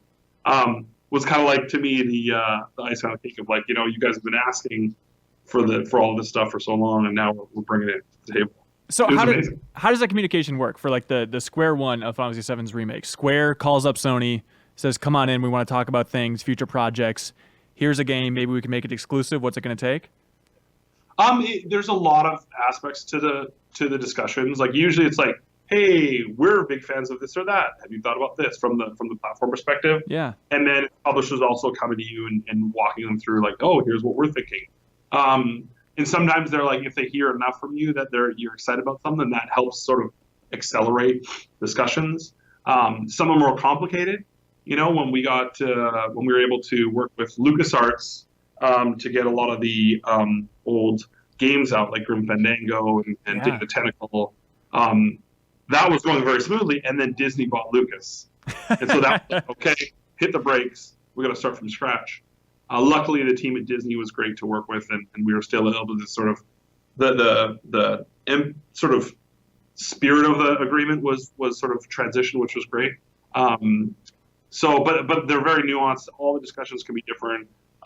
What it takes to bring it out, but usually it's about platform support, right? If we're super excited about it as a platform, and the store team's excited about it, and as an organization we're hyped about it, then the partners are usually like, that sounds amazing. We'd love to work with you. And so that's sort of where a lot of those things sort of start. Yeah. If you're a gambling man, would you say Final Fantasy VII Remake still hits PS4? I hope so, yeah. Okay. I totally hope so. Yeah. Not being bumped off. So, I mean, you've worked with so many people. You've mentioned a lot of them throughout the interview. I'm curious, like, who do you think is the smartest developer or maybe person in the industry you've ever worked with? Who's number one that maybe is underappreciated in terms of just raw horsepower of intelligence there? Two come to mind. The first is Todd Howard. Interesting. I saw him just at DICE recently, and just his presence, his thoughtfulness. Every time we've ever sat down when I was at PlayStation and beyond, he's so thoughtful, and he's such a huge supporter of his team. Like, when you're talking to him, he represents his team like a family, and it really, I think, comes through the products that he makes. So that's one person that I'm always like, I'm hanging out with Todd Howard. Yeah, it's so wild. I mean, there's such a weird remote. It feels relatively remote out there for the DC area, and then just the fact that it's a smaller team and just so many old timers that have been there, like Emil, people that have been there for so potent. Yeah, and it totally get that vibe, but it's just I think it's kind of frustrating because we have a good relationship with Todd and stuff, but he still always feels so reserved. Where it's like I know that he's a genius, and I just want like a 6-hour podcast with him where he just actually gets into the nitty gritty, and I don't think he's really ever done it. It's frustrating. Yeah, humble as the day is long, and it actually reminds me of another person that I have a huge amount of respect for, and I got to work with closely at Midway, which was Ed Boon. Yeah. Right, just like one of the most humble human beings, just eternally curious and thoughtful. Just really pleasant to talk to, and you're like, you make one of, between Injustice and Mortal Kombat, you like literally run two of the biggest brands on the planet. And same with Todd. And then the other one that I was thinking about too was Amy Hennig. Like, Amy interesting. Is just she can talk about lore and narrative, like literally. I just want her to narrate every book I've ever read and just put it on an audio tape. Because what all the three of those creators have in common is that they just love their craft so deeply, and they're so humble, and they're just plugging away at their next thing they're excited about. And so it's easy to get infectiously excited about what they're working on. Yeah. They're just like regular people, which we put on a huge pedestal, but like when you just, when the curtains are closed and you're just crushing the beer with them, it's just regular, awesome humans. That's why it's so frustrating with somebody like Amy in particular. Uncharted 3 was a long time ago. I just want her to work on smaller projects just to get more of that work out there. Wouldn't that be nice? Just tell the entire industry to take a break and just, hey, everybody, focus on a 2-hour experience, please, and let's get this stuff rolling out. It's hard. I mean, which is exactly, I think, where like Ninja Theory went with Hellblade, right? Which was smart. But Amy, I think with any creator, they have to. It's a mixture of a bunch of different things, right? And you can't sort of recreate that with all the sort of pieces and parts fitting together well, which is, I think, part of the issue of why EA didn't continue with the bigger sort of story-driven game, which I would still love to play that, right, in a parallel universe where we save the progress and it gets funded some other way so we can play it would be incredible. But no, I think artists like that. Whatever she works on is going to be super special, and whenever it comes, I'm willing to wait. Kind of like Blizzard stuff. Like whatever. I'm sitting, I'm hanging out. Whenever it's ready, I'll be there. So after seeing so many studios in general, and then focusing on Iron Galaxy, are there studios in general that you're jealous of that you think like, they have such a great spot in this industry? I would love to be in their shoes. Yeah, definitely there is. There's studios like Gearbox. I love what they've done with like working on their own stuff like Borderlands. Being able to work with other people and other teams and stuff like that's been really neat to see. Bungie, I've always looked up to. I think sort of the way they create things is really special, and I have a ton of respect for a lot of people up there. They're great, talented people. Epic, we spend a lot of time working with them on a bunch of different projects. We're doing a little bit of work in Fortnite right now.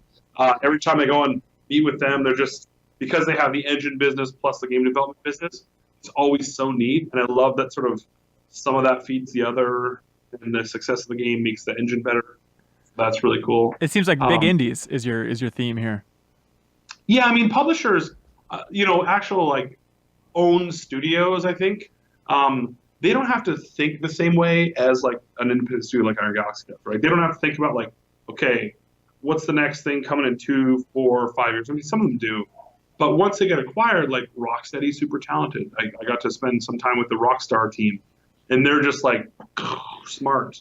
But they have different challenges that they're working through, right? And they have a horizon. They know they're going to make this and that and this and that. So 10, 15, 20-year timeline they can work on. Where a lot of these other companies are like, hey, what's going to come around the corner next couple of years, and how are we going to pivot, change, and evolve to sort of adapt to the marketplace? It's kind of a certain business improv in a way that's admirable. Yeah, a little bit.